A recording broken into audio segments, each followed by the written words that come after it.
नमस्कार भैया।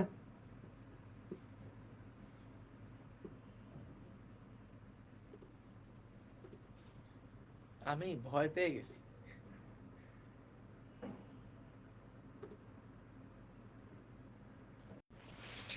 হ্যাঁ, সবাই শুনতে পাচ্ছো? আসসালামু আলাইকুম।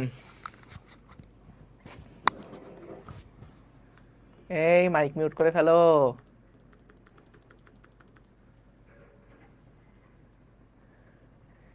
রিভিশন দেইনি, প্রবলেম হবে। শুরুতে একটু রিভিশন দিয়ে নিব, অসুবিধা নেই ইনশাল্লাহ।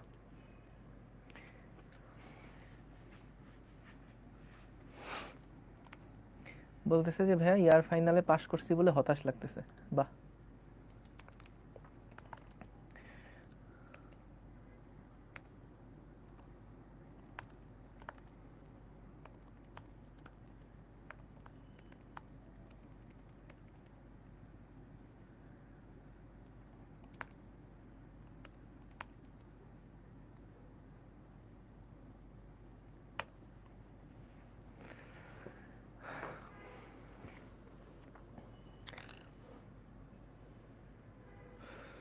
ভাইয়া ফার্স্ট ইয়ারের পড়া ভুলে গেছি, এখন কি রিভিশন দিব নাকি সেকেন্ড ইয়ার পড়বো?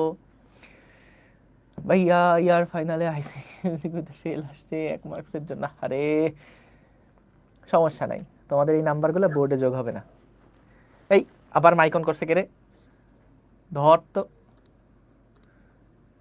কার মাইক অন? কার কার মাইক অন?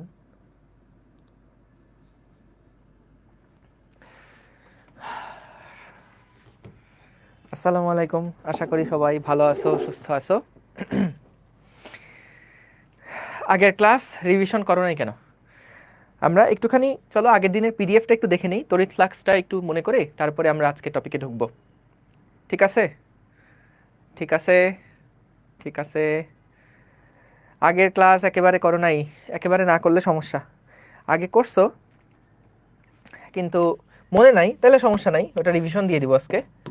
কিন্তু একেবারেই আগে করো নাই, এরকম হইলে সমস্যা। যাই হোক, চলো আমরা তাহলে শুরু করি। আমরা এর আগের ক্লাসে তড়িৎ বলরেখা এবং তড়িৎ ফ্লাক্স এই রিলেটেড পড়াশোনাগুলো করছিলাম। সো তড়িৎ ফ্লাক্স কিভাবে করে নির্ণয় করতে হয় সেগুলো আমরা শিখছি। তড়িৎ ফ্লাক্স কিসের ওপরে নির্ভর করে সেগুলো আমরা দেখছিলাম, এবং তড়িৎ ফ্লাক্সের সমীকরণ আমরা বের করছিলাম। সেই সাথে রিলেটেড কিছু ম্যাথ প্রবলেম আমরা করছি। এখন এই তড়িৎ ফ্লাক্সের আইডিয়াটা থেকেই আমরা মূলত গাউস লতে যাব। সো এই গাউস লটা কখন কাজে লাগে, কিভাবে কাজে লাগে সেগুলো আমরা দেখব, ওগুলা পরের আলাপ। কিন্তু আমরা লাস্ট ক্লাসে যতটুকু পড়ছিলাম, চলো সেইগুলো আগে একটু ছোট্ট করে আগের দিনের পিডিএফটা একটু দেখায় আসি, যাতে করে সব কিছু আবার মনে চলে আসে। এটা ছিল 10 নাম্বার লেকচার। 10 নাম্বার লেকচারে আমরা এই পিডিএফে একটা ঝামেলা কি যে হয়।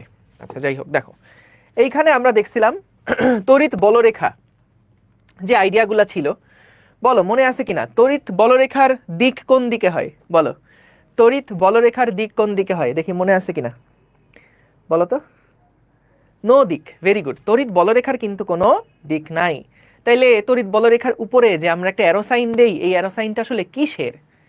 অ্যারো সাইনটা আসলে কিসের? প্রাবল্যের দিক। ভেরি গুড, সব মনে আছে, সব কিছু মনে আছে, আনবিলিভেবল। এবং আমরা দেখছিলাম কয়েকটা বলরেখার এখানে ছিল, কয়েকটা বলরেখার এখানে বৈশিষ্ট্য ছিল যে তড়িৎ বলরেখা একটা খোলা বক্ররেখা, সবসময় বলরেখাগুলো ধনাত্মক আধান থেকে বের হয়ে ঋণাত্মক আধানে গিয়ে প্রবেশ করে। তারপরে তড়িৎ বলরেখার উপরে যে কোনো বিন্দুতে প্রাবল্যের দিক হচ্ছে স্পর্শক বরাবর। তড়িৎ বলরেখাগুলো যেখানে ঘন সন্নিবিষ্ট থাকে সেখানে প্রাবল্য বেশি, যেখানে একটু ঘনত্ব কম থাকে বলরেখার সেখানে প্রাবল্য কম হয়। এগুলো আমরা দেখছিলাম। তারপরে বলরেখাগুলো পরস্পরের উপর আড়াআড়ি চাপ দেয়, এটা সিমুলেশন দিয়ে আমরা দেখছিলাম। আচ্ছা, তো এখানে তড়িৎ বলরেখা নিয়ে অনেক কথাবার্তা ছিল। এরপরে আমরা বলছিলাম তড়িৎ ফ্লাক্স। সো তড়িৎ ফ্লাক্সের ব্যাপারটা ছিল কেমন দেখো, তড়িৎ বলরেখা আর তড়িৎ ফ্লাক্সের মধ্যে পার্থক্যটা কি ছিল। সো তড়িৎ বলরেখা যেমন এরকম একটা ছবি দিয়ে আগের দিন বলছিলাম যে বলতো তড়িৎ বলরেখা কয়টা আছে, তোমরা গুইনা বলছো 1 2 3 4 5 6টা তড়িৎ বলরেখা আছে। কিন্তু ফ্লাক্স বলতে আমরা কোনটাকে বুঝবো? তড়িৎ ফ্লাক্স হচ্ছে যে আমাদের যে কোনো একটা ক্ষেত্রের মধ্য দিয়ে লম্বভাবে অতিক্রমকারী বলরেখার সংখ্যা যতগুলা সেটাই হচ্ছে তড়িৎ ফ্লাক্স। তাহলে এইখানে এই যে ক্ষেত্রটা আছে সেই ক্ষেত্রের মধ্য দিয়ে লম্বভাবে অতিক্রমকারী বলরেখার সংখ্যা ছিল 2টা, তাই তড়িৎ ফ্লাক্স হইছে 2টা। তারপরে বলছিলাম এই ফ্লাক্সের ভ্যালুটা কিসের উপরে নির্ভর করে। খেয়াল করে দেখো, যদি ক্ষেত্রফল বড় হয় তাহলে এর মধ্যে দিয়ে বেশি বেশি ফ্লাক্স প্রবেশ করবে, যদি ক্ষেত্রফল ছোট হয় তাহলে কম কম ফ্লাক্সের মধ্যে দিয়ে যাবে, কম কম বলরেখা যাবে লম্বভাবে। অর্থাৎ কম বলরেখা গেলে ফ্লাক্স কম আর বেশি বলরেখা গেলে ফ্লাক্স বেশি। এগুলো আমরা দেখছিলাম আগের দিন। তারপরে ছিল যদি প্রাবল্য বেশি হয়, আমরা জানি প্রাবল্য বেশি হওয়া মানে কিন্তু বলরেখার সংখ্যা বেশি হওয়া। তাহলে যেখানে বলরেখার সংখ্যা কম সেখানে প্রাবল্য কম, এর মধ্যে দিয়ে কিন্তু কম পরিমাণ বলরেখা পাস করবে, তাহলে ফ্লাক্সও কম হবে। আবার যেখানে ইয়ার মান বেশি, এই ইয়ের মান বেশি, তড়িৎ প্রাবল্যের মান বেশি, সেখানে কিন্তু আমাদের তড়িৎ বলরেখার সংখ্যা বেশি হবে এবং ওই একই ক্ষেত্রের মধ্য দিয়ে কিন্তু আগের তুলনায় বেশি পরিমাণ বলরেখা লম্বভাবে অতিক্রম করবে, তাই ফাই এর মানটাও বাড়বে। এছাড়াও আমরা দেখেছিলাম যে ফাই এর মান শুধুমাত্র এরিয়া এবং ই এর উপরে নির্ভর করে না, নির্ভর করে আরেকটা জিনিসের উপর, সেটা হচ্ছে থিটা। সো যদি আমরা এই তলটাকে এরকম করে লম্বভাবে আস্তে আস্তে, মানে এটাকে যত তুমি ঘুরাবা তত কিন্তু এর মধ্যে দিয়ে অতিক্রমকারী ফ্লাক্সের পরিমাণ আস্তে আস্তে কমতে থাকবে, আস্তে আস্তে কমতে থাকবে। সো এইখানে আমরা দেখছিলাম যে থিটা যত বৃদ্ধি পায়, থিটাটা কোনটা, থিটাটা বের করার জন্য তো আমাদের ই এর দিক তো আছেই, এরিয়ার দিক কোনটা হয় মনে আছে? বলতো প্রাবল্যের দিক কোনটা হয়? প্রাবল্যের দিকটা বের করার জন্য আমরা সারফেসকে দুই ভাগে ভাগ করে নিয়েছিলাম। একটা ছিল হচ্ছে আমাদের ওপেন সারফেস, একটা ছিল ক্লোজড সারফেস। ওপেন সারফেসের জন্য প্রাবল্যের দিক যে কোনো দিকে হতে পারে, কিন্তু ক্লোজড সারফেসের জন্য প্রাবল্যের দিকটা কিন্তু সব সময় আউটওয়ার্ড ডিরেকশনে বা বাইরের দিকে। যেই বদ্ধ ক্ষেত্রটা নিচ্ছ, বদ্ধ ক্ষেত্র থেকে বাইরের দিকে কিন্তু প্রাবল্যটা কাজ করে।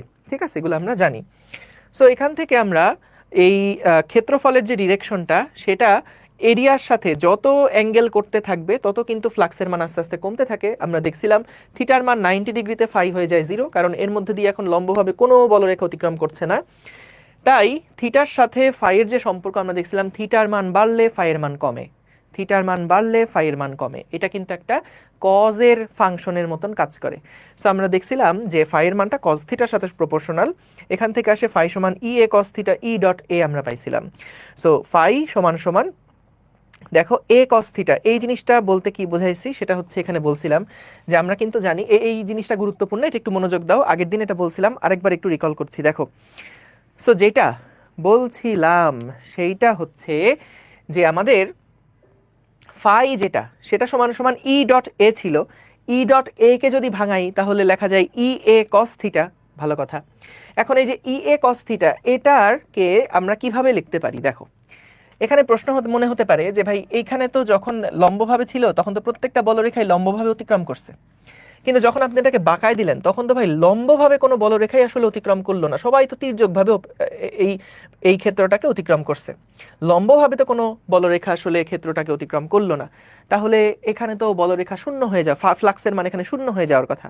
কিন্তু না, আমরা যা দেখো ই এর সাথে এ কস থিটার কিন্তু গুণ হয়, ই এর সাথে এ কস থিটা। এ কস থিটা কোনটা আমি এখানে দেখাইছিলাম, দেখো যদি ক্ষেত্রটা এরকম বাঁকা হয় তাহলে কিন্তু তড়িৎ প্রাবল্যের সাথে লম্বভাবে যে ক্ষেত্রটা আছে সেই ক্ষেত্রটার মান কত হয়? এ কস থিটা হয়। এটা যদি থিটা হয় তাহলে দেখো এই এরিয়াটা যদি এ হয় তাহলে এই থিটা ডিগ্রি কোণে যে উপাংশটা থাকবে এই এরিয়ার, সেটার মান কত হবে? এ কস থিটা। অর্থাৎ আমরা কিন্তু ততটুকু ক্ষেত্রফল নেই যতটুকু ক্ষেত্রফলের মধ্য দিয়ে লম্বভাবে বলরেখাগুলো অতিক্রম করছে। কথা বুঝছো? আমরা এই এ ক্ষেত্রফলটা নিতে পারলাম না কেন? কারণ এ ক্ষেত্রফল পুরাটার মধ্যে দিয়ে বলরেখা লম্বভাবে অতিক্রম করে নাই। কিন্তু দেখো এর কস থিটা যে অংশটা আছে সেইটার সাথে কিন্তু বলরেখাগুলো লম্ব বরাবর অতিক্রম করছে। সো এই কারণে দেখো এ কস থিটাটা কিন্তু আমরা এখানে নিলাম, কারণ আমাদের বলরেখার সংজ্ঞাটাই ছিল কি, যে কোনো একটা তলের মধ্য দিয়ে লম্বভাবে অতিক্রান্ত বলরেখার সংখ্যা। আমরা চাইলে ইটাকেও ভাঙাতে পারতাম, এখানে যে বলরেখাটা আছে সে বলরেখাটাকে একবার তল বরাবর এবং তলের সাথে লম্ব, এই যে ই যে ক্ষেত্রটা আছে সেটাকে একবার তল বরাবর এবং তলের সাথে লম্ব, এরকম দুইটা উপাংশেও ভাঙাতে পারতাম, সেটাও করতে পারি। অথবা আমরা কিন্তু ওই যে এ কস থিটা, যেমন দেখো তোমরা যখন ডট গুণ পড়ছো কৃত কাজের ক্ষেত্রে মনে আছে, হয় বল ইন্টু বলের দিকে সরণ করতাম অথবা সরণ ইন্টু সরণের দিকে বল করতাম। সো দুইভাবেই কিন্তু রেজাল্ট সেম আসে। সো এইখানেও কিন্তু কাহিনী একই রকম, যে আমাদের এই ই ডট এ বলতে কিন্তু ই এর দিকে এর উপাংশ কত অথবা এর দিকে ই এর প্রভাব কত, একই কথা। সো আমরা এখান থেকে দেখো যে এ কস থিটা মানে এইটুকু তলের মধ্য দিয়ে কিন্তু লম্বভাবে বলরেখাগুলো অতিক্রম করছিল, তাই আমরা যতটুকুর মধ্যে দিয়ে লম্বভাবে বলরেখা অতিক্রম করছে সেই ক্ষেত্রফলটা নিব, নট পুরা ক্ষেত্রফল। যতটুকু ক্ষেত্রফলের মধ্য দিয়ে লম্বভাবে অতিক্রম করছে ততটুকু ক্ষেত্রফলকে আমরা নিব। মনে পড়ছে? বলো, মনে পড়েছে? মনে পড়ছে? গুড, ঠিক আছে। তারপরে আর কি পড়াইছিলাম, এরপরে ছিল হচ্ছে আমাদের কয়েকটা ম্যাথ প্রবলেম ছিল, সেখানে ই এর সাথে এর দিকটা যাতে করে আমরা ঠিকঠাকভাবে দেই এইটা তোমাদেরকে বলছিলাম, এটা মনে হয় হোমওয়ার্ক দিছিলাম। আচ্ছা, সো নতুন লেকচারে সবাইকে স্বাগতম। নতুন লেকচারে সবাইকে স্বাগতম। এই ভাই, ভার্সিটি ব্যাচের কোর্সকে আমরা করতে পারবো? কেন করবো এখন খালি খালি? এখন একাডেমিক ক্লাস করতেছো, মনোযোগ দিয়ে ভালোভাবে শেষ করো। অ্যাডমিশন আসলে বেশিরভাগই কাভার, মানে পুরাটাই কাভার হয়ে যাবে আসলে। তখন অ্যাডমিশনের সময় গিয়ে দেখবা যা পড়ানো হচ্ছে মানে 95%-এরও বেশি তোমার সাইকেলেই পড়ানো হয়ে গেছে। এখন প্রত্যেক বছর দেখা যায় কন্টেন্ট কিছুটা আপডেট হয়, কিছু নতুন প্রবলেম হয়তো অ্যাড হবে, তো সেই জন্য দেখা যাবে তখন তোমাদের ব্যাচে হয়তো কয়েকটা নতুন প্রবলেম অ্যাড হবে, কিন্তু মেজরিটি কেসে কিন্তু এই সাইকেলে যা করানো হচ্ছে অ্যাডমিশনের প্রবলেম সেম, তো এই জন্য আলাদা করে করার দরকার নাই। ঠিক আছে, ওকে, ডান। ঠিক আছে, চলো তাহলে আমরা শুরু করি। প্রথমে এই প্রবলেমটার দিকে একটু তাকাই। প্রশ্নটা একটু তুলে নাও তো সবাই, 1 নম্বর প্রবলেম দিয়ে এটা একটু তুলে নাও, একটু তুলে নাও, প্রবলেমটা একটু তুলে দাও, তুলে ফেলো।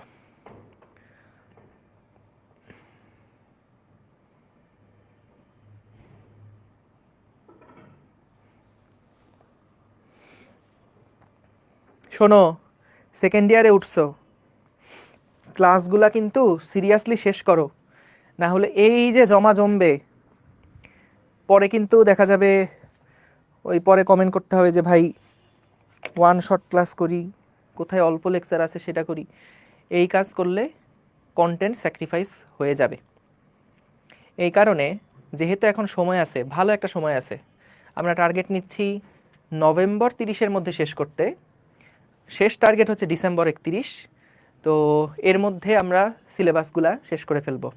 তো আমরা শেষ করলে তো হবে না, তোমাদেরকেও শেষ করতে হবে। এই কারণে কোনো লেকচার জমায় রেখো না, ক্লাসটা শেষ করার সাথে সাথে রিভাইজ দাও।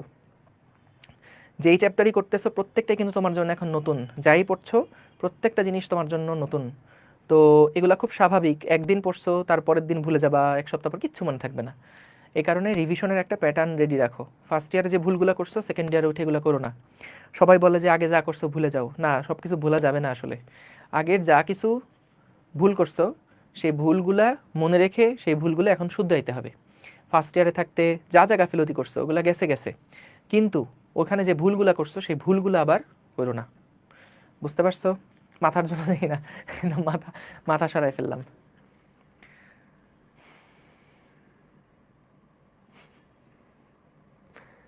বুঝতে পেরেছো? কলেজে অ্যাবসেন্ট থাকার জন্য ফেল করাইছে, এটা করালে করা অসুবিধা নাই। কারণ তোমার এইচএসসি পরীক্ষা অ্যাডমিট কার্ড দিলেই হয়েছে আসলে। এই কে রে?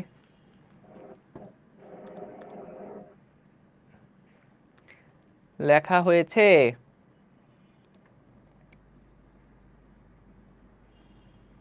ডান, ঠিক আছে, আসো। এখানে বলছে 20 নিউটন পার কুলম সুষম তড়িৎ ক্ষেত্রের মধ্যে 2 মিটার বাহু বিশিষ্ট একটা ঘনককে স্থাপন করা হলো। একটা সুষম তড়িৎ ক্ষেত্র, তার মধ্যে একটা ঘনককে আমরা স্থাপন করছি। ঘনকের প্রতি তল দিয়ে নির্গত ফ্লাক্সের পরিমাণ কত নির্ণয় করো। প্রত্যেকটা তল, ঘনকের তো কয়টা তল? 6টা তল, 6টা তলের মধ্যে দিয়ে আমাদের নির্গত ফ্লাক্সের পরিমাণ কত বের করতে হবে, সবগুলো তল দিয়ে নির্গত মোট ফ্লাক্সের পরিমাণ কত বের করতে হবে। দেখো, এটা খুবই সুন্দর একটা প্রবলেম এবং এখান থেকে আমাদের সামনের বেশ কিছু আইডিয়া আসলে আমরা পাবো। আচ্ছা, একটা ঘনক এঁকে ফেললাম। এই ঘনকের মধ্যে দিয়ে আমাদেরকে বলছে তড়িৎ বলরেখা যাচ্ছে, তড়িৎ ক্ষেত্র, এই ঘনকটাকে একটা তড়িৎ ক্ষেত্রের মধ্যে স্থাপন করা হয়েছে, ঘনকটাকে একটা সুষম তড়িৎ ক্ষেত্রের মধ্যে স্থাপন করা হয়েছে, বুঝছো? ঘনকটাকে একটা সুষম তড়িৎ ক্ষেত্রের মধ্যে স্থাপন করা হয়েছে। তার মানে ধরো এই যে সুষম তড়িৎ ক্ষেত্রের মধ্যে এটাকে স্থাপন করা হয়েছে, সুষম তড়িৎ ক্ষেত্রের মধ্যে এটাকে স্থাপন করা হয়েছে, সুষম তড়িৎ ক্ষেত্রের মধ্যে এটাকে স্থাপন করা হয়েছে। মনে করো না যে ঘনত্বগুলো আলাদা, ঘনত্ব সেম, ঠিক আছে? এখন আমাদেরকে বলছে যে প্রত্যেকটা তলের মধ্য দিয়ে কতটুকু ফ্লাক্স প্রবাহিত হয়েছে, কতটুকু মানে মোট ফ্লাক্সের পরিমাণ কত প্রত্যেকটা তলের মধ্যে দিয়ে, সেটা আমাদেরকে বের করতে হবে। তাহলে এখানে আসো, আমরা আগে 6টা তল, তো 6টা তলকে আমরা আগে একটু চলো আইডেন্টিফাই করে ফেলি। কেমনে আইডেন্টিফাই করবো এটাকে? মনে করো এই পাশের যে তলটা আছে এটা হলো আমাদের 1 নাম্বার তল, ঠিক আছে? এই পাশের যে তলটা আছে এটা হচ্ছে মনে করো 2 নাম্বার তল, বুঝছো? দুইটা ফেস, যেটা ওই পাশের ফেস আর এই পাশের ফেসটা 1 আর 2। নিচের যেটা, এটা যে শুয়ে আছে 3 নাম্বার ফেসটা। 4 নাম্বারটা হচ্ছে এই যে এইটা, যেটা উপরের তল, ঠিক আছে? আর কই ফেস? আর ফেস কই? এই যে সামনের একটা আর পিছনের একটা। তো সামনের এই যে তলটা দেখতেছো, এটা হচ্ছে 5 নাম্বার ফেস, আর ওই যে পিছনের যে তলটা, সেই পিছনেরটা হলো 6 নাম্বার ফেস। এই বুঝতে পারতেছো কোনটা কি? দেখো 5 নাম্বার হচ্ছে তোমার এই যে সামনের দিকে, তোমার দিকে যেটা তাকায় আছে, এটা হচ্ছে 5 নাম্বার ফেস, আর 6 নাম্বারটা হচ্ছে ওই যে পিছনের যে তলটা, সেই পিছনেরটা হলো 6 নাম্বার ফেস। বুঝতে পারছো? বুঝতে পারছো? এই আর কি কাহিনী। ডান, ডানা ডান, ডান। এইবার ভাইয়া দেখো, আমরা বলছে প্রত্যেকটা তলের মধ্য দিয়ে অতিক্রান্ত ফ্লাক্স বের করতে। তাহলে প্রথম তলের মধ্য দিয়ে অতিক্রান্ত ফ্লাক্স φ1, এটা সমান সমান হবে ই এ কস থিটা, তাই না? কারণ সুষম তড়িৎ ক্ষেত্র, এবং এর মানটাও তো ফিক্সড একটা তলের, আর কস থিটা যেটা সেটাও ফিক্সড আসলে। সো আমরা এখান থেকে দেখো ই এর মান তো 20 বুঝলাম, এর মান কত? আমাদের বলছে 2 মিটার বাহু বিশিষ্ট একটা ঘনক। তাহলে ভাইয়া বলো তো, ওই যে 1 নাম্বার যে তলটা আছে, এই যে তলটা আছে, এই তলের এরিয়া কত? 2 ইন্টু 2 4 না? এই তলের এরিয়া কত? 2 ইন্টু 2 4 না? এটা কি বুঝছো সবাই? 2 ইন্টু 2 4, ভেরি গুড। এখন বলো তো অ্যাঙ্গেলটা কত হবে? প্রাবল্যের দিক হচ্ছে ডান দিক বরাবর। বলো তো এই তলের যে এরিয়া ভেক্টর, সেই এরিয়া ভেক্টরের ডিরেকশনটা কোন দিকে হবে? আমরা সব সময় জানি বদ্ধ কোনো একটা ক্ষেত্রের জন্য এরিয়া ভেক্টরের ডিরেকশন হয় আউটওয়ার্ড ডিরেকশনে বা বাইরের দিকে। তাহলে বাইরের দিকে, একদম ঠিক বাইরের দিক মানে কি? এই বরাবর হবে, এই বরাবর হবে আমাদের এরিয়া ভেক্টরের ডিরেকশনটা না? এই বরাবর হবে আমাদের এরিয়া ভেক্টরের ডিরেকশনটা। তাহলে দেখো দুইটা ভেক্টরের মধ্যবর্তী কোণ কত? ই এবং এ এর মধ্যবর্তী কোণ কত? মধ্যবর্তী কোণ হচ্ছে 180 ডিগ্রি। তার মানে এখানে আসছে 4 দুগুণে 8 মাইনাস 80। φ1 এর মান হচ্ছে -80। একক কি হবে? Newton per coulomb metre square. ঠিক লিখলাম? ঠিক লিখলাম? ঠিক আছে, 20 গুণ 4 80। ওকে, φ2 এর মান, এবার আসো ওই পাশের যে ফ্লাক্স হবে, মানে ওই পাশে যে পাতটা আছে সেখান থেকে ফাই এর মান কিভাবে হিসাব করব? ই এ কস থিটা যদি নাও, ই এর মান 20, এরিয়া হচ্ছে আবারও 4, কজ এইবার কত ডিগ্রি হবে বলতে পারো? খেয়াল করো, আমাদের এই পাশের এরিয়া ভেক্টর কোন দিকে? ঠিক ডান দিক বরাবর না? এই পাশের এরিয়া ভেক্টরটা ঠিক ডান দিক বরাবর। তাহলে ই এর সাথে ইও যেদিকে, এও সেদিকে, মধ্যবর্তী কোণ তাহলে কত ডিগ্রি? 0 ডিগ্রি। তাহলে 4 20 80 newton per coulomb metre square. Done, clear. এইবার আসো একটা একটা করে φ3 বের করি। φ3, φ4, φ5, φ6। বলো তো 3 নাম্বার যে তলটা আছে, এই তলের এরিয়া ভেক্টর কোন দিকে ভাইয়া? ঠিক নিচের দিকে না? 3 নাম্বার যে তলটা আছে, সেই তলের এরিয়া ভেক্টর নিচের দিকে। বলো তো এটা তাহলে ই এর সাথে কত ডিগ্রি কোণ করে আছে? 90 ডিগ্রি কোণ করে আছে না? ই এর সাথে এই তলের অ্যাঙ্গেল হচ্ছে 90 ডিগ্রি। তাহলে এটার জন্য হবে ই এ কজ 90 ডিগ্রি সমান সমান 0। বলো তো φ4 যেটা, 4 কোথায় আছে? উপরে আছে। এই উপরের ভেক্টরটার এরিয়া ভেক্টর কোন দিকে? বাইরের দিকে, তার মানে উপরের দিকে হচ্ছে এটার এরিয়া ভেক্টর। তাহলে এখানেও খেয়াল করো ই এর সাথে এ এর মধ্যবর্তী কোণ কিন্তু কত ডিগ্রি? ঠিক 90 ডিগ্রি। তাহলে এখানেও হবে ই এ কজ 90 ডিগ্রি।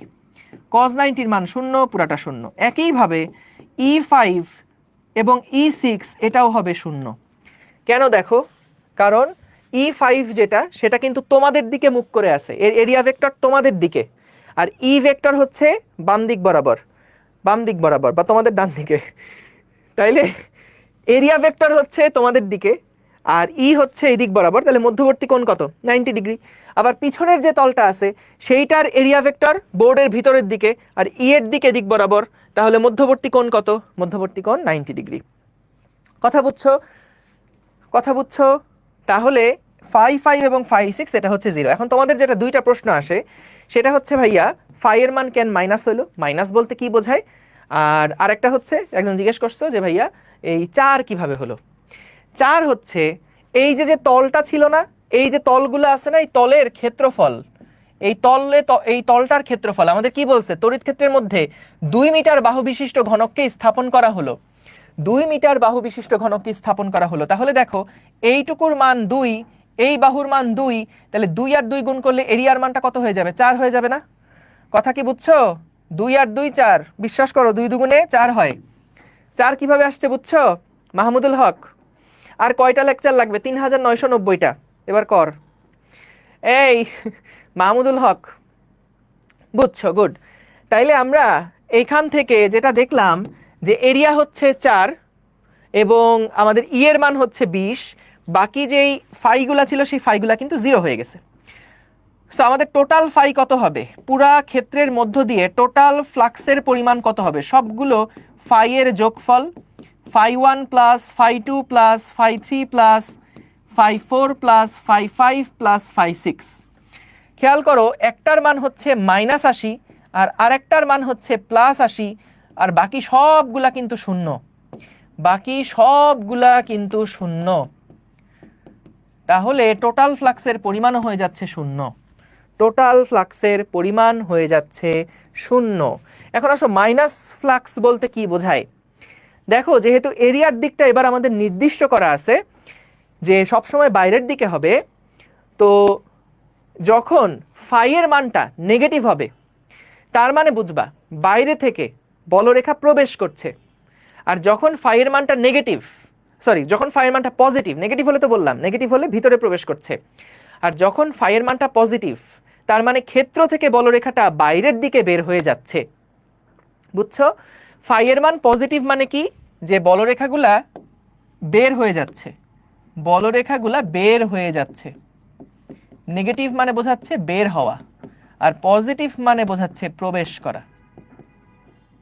ঠিক আছে? তো আমরা দেখলাম এই যে পুরোটুকু যে ক্ষেত্র, পুরাটা ক্ষেত্রের মধ্যে দিয়ে কিন্তু যতগুলো বলরেখা প্রবেশ করছে ততগুলো বলরেখাই বের হয়ে গেছে, যতগুলো বলরেখা প্রবেশ করছে ততগুলো বলরেখা বের হয়ে গেছে। তাহলে টোটাল নেট ফ্লাক্স কত?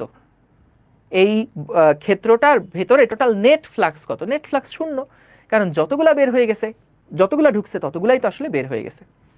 বুঝতে পারছো? সো তাহলে খেয়াল করো কখন নেগেটিভ আসছিল, এই ফাই এর মান কখন নেগেটিভ আসছিল? যখন দেখো বলরেখাগুলো ক্ষেত্রের মধ্যে প্রবেশ করছিল, সেই সময় কিন্তু এই যে 180 ডিগ্রি হওয়ার কারণে ফাই এর মান নেগেটিভ হয়েছে। সো নেগেটিভটা মিন করছে যে ক্ষেত্রের মধ্যে বলরেখা এখানে প্রবেশ করছে। আর পজিটিভ কখন হয়েছে?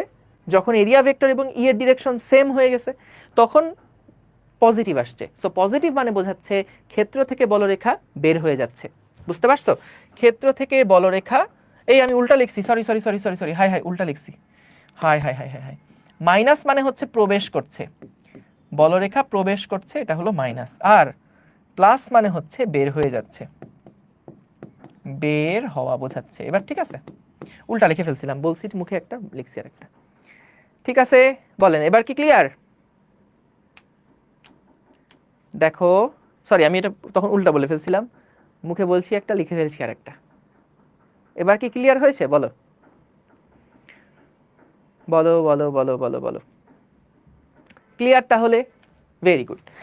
সো তাহলে আমরা এখান থেকে যেটা দেখলাম যে কেন টোটালটা 0 হলো, কারণ যতগুলা বলরেখা এই কিউবের মধ্যে প্রবেশ করছে ততগুলা বলরেখাই আসলে কিউব থেকে বের হয়ে গেছে। সো নেট ফ্লাক্সের পরিমাণ কিন্তু আসলে এখানে টোটালটা 0। যদি এরকম হতো যে ধরো বলরেখার ভিতরে প্রবেশ করছে, মানে ওই ফ্লাক্স ইয়ার ভিতরে কিউবটার ভিতরে বলরেখা ধরো প্রবেশ করছে 10টা আর বের হয়ে গেছে 2টা, সো এরকম ক্ষেত্রে কিন্তু নেট একটা বলরেখা আমরা পেতাম বা নেট একটা ফ্লাক্স আমরা পেতাম। কিন্তু যখন আমাদের একেবারে ধরো যতগুলা বলরেখা প্রবেশ করছে ততগুলাই বের হয়ে গেছে, তাহলে এখানে নেট ফ্লাক্সের পরিমাণ কত হবে? 0 হবে না? সো এই যে φ1 যেটা এটা নেগেটিভ, φ2 যেটা এটা পজিটিভ, সো টোটাল ফ্লাক্সের পরিমাণ সবগুলা যোগ করে হয়ে গেছে 0। ঠিক আছে, crystal clear, very good, simple জিনিস। সো আমরা এভাবে করে বের করলাম টোটাল ফ্লাক্সের পরিমাণ কত। এইখানে আমাকে একটা ঘটনা একটু বলো তো ভাইয়া, এই কিউবের ভিতরে কি কোনো চার্জ ছিল? বলো তো, এই কিউবের ভিতরে কি কোনো চার্জ ছিল? এই কিউবটার ভিতরে কি কোনো চার্জ ছিল? কোনো চার্জ ছিল না, কিন্তু এটা মাথায় রেখো। বলো তো চার্জগুলো আসলে কোথায় আছে? তোমাদের বলছিলাম না সুষম তড়িৎ ক্ষেত্র তৈরি করার জন্য, সুষম তড়িৎ ক্ষেত্র তৈরি করার জন্য এক পাশে প্লাসের স্ট্রিম লাগে আর এক পাশে মাইনাসের স্ট্রিম লাগে, তাই না? তো চার্জগুলো কিন্তু কিউবের বাইরে আছে, ভিতরে কিন্তু কোনো চার্জ আসলে নাই, সব চার্জ কিন্তু এই কিউবের বাইরে আছে। ঠিক আছে, সো ভিতরে কোনো চার্জ নাই, এরকম অবস্থায় আমরা টোটাল ফাই হিসাব করে দেখলাম এটা আসলো 0। ডান। সো এই ম্যাথটা আমরা করলাম, ভালো কথা। এইবার আসো আরেকটা সুন্দর ম্যাথ করে ফেলি। 2 নাম্বার প্রবলেম তুলে ফেলো একটু খাতায়। 2 নাম্বার প্রবলেমটা তোমরা একটু তুলে ফেলো। কিউ কুলম চার্জকে কেন্দ্রে রেখে 8 সেন্টিমিটার ব্যাসার্ধের আবদ্ধ গোলকের তল দিয়ে নির্গত তড়িৎ ফ্লাক্স কত বের করতে হবে। দেখো আগেরবার ক্ষেত্রটা বের করা ছিল খুব সহজ, আগেরবার আমরা খুব সহজে ক্ষেত্র বের করে ফেলেছিলাম, কারণ ওগুলা ছিল দৈর্ঘ্য গুণ প্রস্থ দিয়ে ক্ষেত্রফল বের করে ফেলা গেছে। কিন্তু এইবার ক্ষেত্রফলটা কিন্তু একটু ডিফারেন্ট, গোলকের বলছে।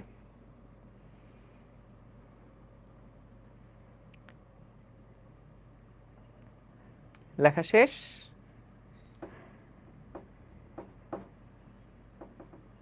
কিউ কুলম চার্জকে কেন্দ্রে রেখে 8 সেন্টিমিটার ব্যাসার্ধের আবদ্ধ গোলকের তল দিয়ে নির্গত তড়িৎ ফ্লাক্স কত হবে? আচ্ছা, তাইলে কাহিনী কি হয়েছে দেখো। কিউ কুলম চার্জকে আমরা রাখছি কেন্দ্রে, সো মনে করো এইখানে আমাদের কেন্দ্রে একটা বিন্দু চার্জ আছে, এটা হচ্ছে কিউ কুলম্বের চার্জ। এই কিউ কুলম্বের চার্জ কেন্দ্রে রেখে 8 সেন্টিমিটার ব্যাসার্ধের একটা গোলক, এইটা কিন্তু একটা গোলক, বুঝছো? এটা হলো একটা গোলক। সো কিউ কুলম চার্জকে কেন্দ্রে রেখে 8 সেন্টিমিটার ব্যাসার্ধ, এটা হলো 8 সেন্টিমিটার ব্যাসার্ধের একটা আবদ্ধ গোলক, এটা কিন্তু বৃত্ত না, এটা একটা গোলক। বুঝতে পারছো? এরকম করে দিয়ে দিলে হয়তো আরো ভালো বুঝতে পারতা যে এটা একটা গোলক, যাই হোক এটা দিলে হিজিবিজি হবে। সো বিশ্বাস করে না, এটা একটা গোলক। সো এই গোলকের তল দিয়ে নির্গত তড়িৎ ফ্লাক্স কত বের করতে বলেছে। খেয়াল করো ভাইয়া, আগের অঙ্কটার সাথে এটার পার্থক্যটা কি? আগের অঙ্কে আমাদের ওই কিউবের ভিতরে কোনো চার্জ ছিল না, কিন্তু এইবার আমরা একটা গোলক নিছি, এই গোলকের কেন্দ্রে আমাদের একটা চার্জ রাখা আছে, বাইরে থেকে কোনো চার্জের ব্যাপার স্যাপার নাই, শুধুমাত্র গোলকের ভিতরে একটা চার্জ রাখা আছে কেন্দ্রের মধ্যে। ঠিক আছে, তাহলে এখন আমাদেরকে বের করতে বলছে, তাহলে এক্ষেত্রে তড়িৎ ক্ষেত্র কত হবে, সরি তড়িৎ ফ্লাক্স কত হবে সেটা নির্ণয় করো। তাহলে চলো আমরা এটার জন্য তড়িৎ ফ্লাক্স বের করি। দেখো তড়িৎ ফ্লাক্স বের করতে গেলে আমাদেরকে আগে দেখতে হবে যে এখান থেকে আসলে বলরেখাগুলা কিভাবে করে যাচ্ছে, বা প্রাবল্যের ডিরেকশনগুলো কোন দিক বরাবর। তো খেয়াল করো, এখান থেকে প্রাবল্যের যে ডিরেকশন, এখান থেকে প্রাবল্যের যে ডিরেকশন, দেখো যদি আমরা ধরো এই ক্ষেত্রফলটা তো আসলে আগের মতন স্ট্রেট না, মানে আগের মতন এরকম সমতল টাইপের না, একটা বক্র টাইপের ক্ষেত্রফল, তাই না? তো এই টাইপের ক্ষেত্রফল নিয়ে ডিল করার জন্য আমরা প্রথমে খুবই ক্ষুদ্র একটা ক্ষেত্রফলের মধ্য দিয়ে, খুবই ক্ষুদ্র একটা ক্ষেত্রফলের মধ্য দিয়ে কি পরিমাণ বলরেখা বেরোচ্ছে সেইটা আগে আমরা বের করব। কথা বুঝছো কি বললাম? যেহেতু আমাদের এখানে ক্ষেত্রফলটা কার্ভড, ক্ষেত্রফলটা কিন্তু আগের মতন প্লেন টাইপের না যে আমি দৈর্ঘ্য আর প্রস্থ গুণ করলাম হয়ে গেল। ক্ষেত্রফলটা যেহেতু একটু বক্র টাইপের, সেই কারণে আমরা কি করব, সেই কারণে আমরা এই ক্ষেত্রফলটা থেকে ছোট্ট একটা অংশ আগে আমরা একটু দেখব যে ছোট্ট অংশের মধ্য দিয়ে ফ্লাক্সের পরিমাণ কেমন হয়। তো এই ছোট্ট অংশের যে এরিয়া, সেই এরিয়াটা মনে করলাম ডিএ, এরিয়াটা মনে করলাম ডিএ। এবং এই চার্জ থেকে যখন বলরেখা বেরোচ্ছে এই পয়েন্টে বলতো তড়িৎ প্রাবল্যের ডিরেকশনটা কোন দিক বরাবর? তড়িৎ প্রাবল্যের ডিরেকশন কিন্তু ঠিক এই তলের থেকে একদম বাইরের দিক বরাবর তড়িৎ প্রাবল্যের ডিরেকশনটা হবে। তাহলে এই যে ছোট্ট একটা ক্ষেত্রফল, এই ছোট্ট ক্ষেত্রফলের মধ্য দিয়ে ছোট্ট যে ডি ফাইটা অতিক্রম করবে সেটার পরিমাণ কত হবে? ই ডট ডিএ হবে না ভাইয়া? ই ডট ডিএ হবে না? কি বললাম আমরা আগে? যখন বড় ক্ষেত্রফলের জন্য ফাই বের করতাম তখন ফাই সমান ই ডট এ ছিল। এখন আমরা ক্ষুদ্র ক্ষেত্রফলের জন্য যেহেতু ফাই বের করছি, তাহলে E dot dA into d phi লিখলাম।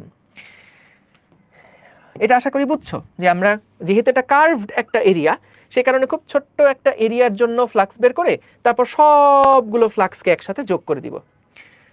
তো এখানে একটা মজার কাহিনী হয়। ই ডট ডিএ, এই যে সমীকরণটা লিখছি, বলতো এরকম করে আমি ক্ষুদ্র ক্ষুদ্র ক্ষেত্রফলগুলোর মধ্যে ফ্লাক্স বের করব। তাহলে টোটাল ফ্লাক্স যদি ভাইয়া বের করতে চাই, তাহলে বলতো আমাকে এই ক্ষুদ্র ক্ষুদ্র ফ্লাক্সগুলা কি করতে হবে? ইন্টিগ্রেট করতে হবে। তাহলে বাম পাশে ইন্টিগ্রেট করলে ডান পাশেও ইন্টিগ্রেট করতে হবে। বলতো এই লাইনটা কিভাবে লিখছি এটা কি সবাই বুঝতে পারছো? কারণ আমরা খুবই ক্ষুদ্র একটা অঞ্চলের মধ্যে দিয়ে ফ্লাক্স যদি বের করতে চাই, তাহলে ডি ফাই সমান সমান হচ্ছে ই ডট ডিএ। যদি এখন আমরা চাই যে না, ছোট্ট ফ্লাক্স না, আমি টোটাল এরিয়াটার মধ্যে দিয়ে কত ফ্লাক্স বের করব, তাহলে পুরা ডি ফাইটাকে আমাদের ইন্টিগ্রেট করতে হবে। ঠিক যেমনটা দেখো, আমরা যে মনে আছে ই এফ ডট ডিএস করতাম, তারপর এটা সমান হতো ডিডাব্লিউ, তাহলে পুরাটাকে ইন্টিগ্রেট করে আমরা কিন্তু টোটাল কাজ পেতাম। সো এখানে অনেকটা তাই, যে আমাদের ক্ষুদ্র একটা ফাইয়ের জন্য ডি ফাইটাকে বের করলাম, তারপরে তাহলে টোটাল ফাই বের করার জন্য পুরাটাকে ইন্টিগ্রেট করতে হবে। আচ্ছা, তো যখন ইন্টিগ্রেট করব তখন খেয়াল করো এইখানে আমাদের ইডিএ যদি ডট গুণে ভাঙাই তাহলে ইডিএ কজ কিছু একটা আসবে। এই কজের মানটা কত হবে বলো তো? খেয়াল করলে দেখবা আমাদের কিন্তু এরিয়া ভেক্টরের ডিরেকশনটা হয় বাইরের দিকে, এবং আমাদের এখানে সহজ হয়েছে কারণ এরিয়া ভেক্টরের ডিরেকশনটাও যেই দিকে, ই এর ডিরেকশনটাও সেই দিক বরাবর। তুমি যদি অন্য আরেকটা তল নাও, ধরো এই পাশের যদি একটা তল তুমি বিবেচনা করো, এই পাশের একটা তল যদি বিবেচনা করো, তাহলে এইখানেও দেখো ইটা প্রাবল্যের দিকটা কোন দিকে হবে? প্রাবল্যের ডিরেকশন যে দিক বরাবর হচ্ছে, আমাদের ডি এর ডিরেকশন কিন্তু ভাইয়া একেবারে বাইরের দিকে, এই দিক বরাবর হচ্ছে। তাহলে মধ্যবর্তী কোণ এখানে আসলে কত ডিগ্রি? মধ্যবর্তী থিটাটা আসলে কত ডিগ্রি? ই এবং এ এর মধ্যবর্তী কোণ কত ডিগ্রি? প্রত্যেকটা জায়গাতে ই এবং এ এর মধ্যবর্তী কোণটা কত ডিগ্রি? 0 ডিগ্রি। গুড। তাহলে এখানে আমি যদি 0 ডিগ্রি লিখি, cos 0 ডিগ্রির মান কত? 1। তাহলে এখানে লেখা যায় ইডিএ, ইডিএ। এখন আরেকটা কথা বলো আমাকে, বলো তো এই যে ইটা আমরা লিখছি প্রত্যেকটা পয়েন্টে, এই যে গোলকের সারফেসের উপরে প্রত্যেকটা পয়েন্টে তড়িৎ প্রাবল্যের মান এক এক পয়েন্টে এক এক রকম, নাকি প্রত্যেক পয়েন্টে ই এর মান একই রকম? বলতো প্রত্যেকটা বিন্দুতে আমরা তো এখানে যখন ই ডট ডিএ করি, এই ইটা কোথাকার ই হয়? এই ইটা হয় যে ক্ষেত্রফলের উপর তুমি নিচ্ছ, যে ক্ষেত্রফলটাকে চুজ করছো সেই ক্ষেত্রফলের উপরে যে ই এর মানটা, সেই ইটাকেই না আমরা নেই।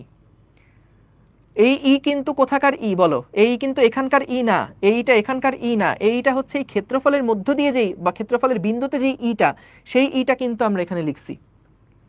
তাহলে এই সারফেসের উপরে প্রত্যেকটা পয়েন্টে ই এর মান কি সেম না?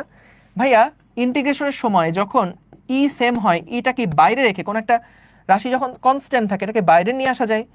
তাহলে ডি এ যদি আমি করি, তার মানে দেখো আমাকে বলছে এই সম্পূর্ণ গোলকের পৃষ্ঠতলের ক্ষেত্রফলটা কত হবে, সেই ক্ষেত্রফলের মান হচ্ছে এই ইন্টিগ্রেশন ডি এ, এই ইন্টিগ্রেশন ডি এ। তাহলে আমরা তো জানি এই ইন্টিগ্রেশনের মান কত? এটার মান হয় 4 পাই আর স্কোয়ার না, তাই তো? 4 পাই আর স্কোয়ার। তোমরা আবার মিলাই ফেলো না এটা। দেখো ভাইয়া, বৃত্তের জন্য যে ক্ষেত্রফলটা হয়, আর ব্যাসার্ধের বৃত্তের জন্য যে ক্ষেত্রফল হয় সেটা হয় এ সমান সমান পাই আর স্কোয়ার। কিন্তু যখন আমরা গোলক চিন্তা করি, গোলকের জন্য পৃষ্ঠতলের ক্ষেত্রফল কত হয়? 4 পাই আর স্কোয়ার। এটা গুলাই ফেলো না খবরদার। আচ্ছা, তাহলে খেয়াল করো যে আমাদের এই ই ইন্টু 4πr², ই এর মান কত বলো তো? প্রত্যেকটা পয়েন্ট, একটা বিন্দু চার্জ থেকে আর দূরত্বে কোনো পয়েন্টে ই এর মান কত? 1/4πε0 Q/r², এটা কুলম্বের সূত্র থেকে আমরা জানি, Q/r²।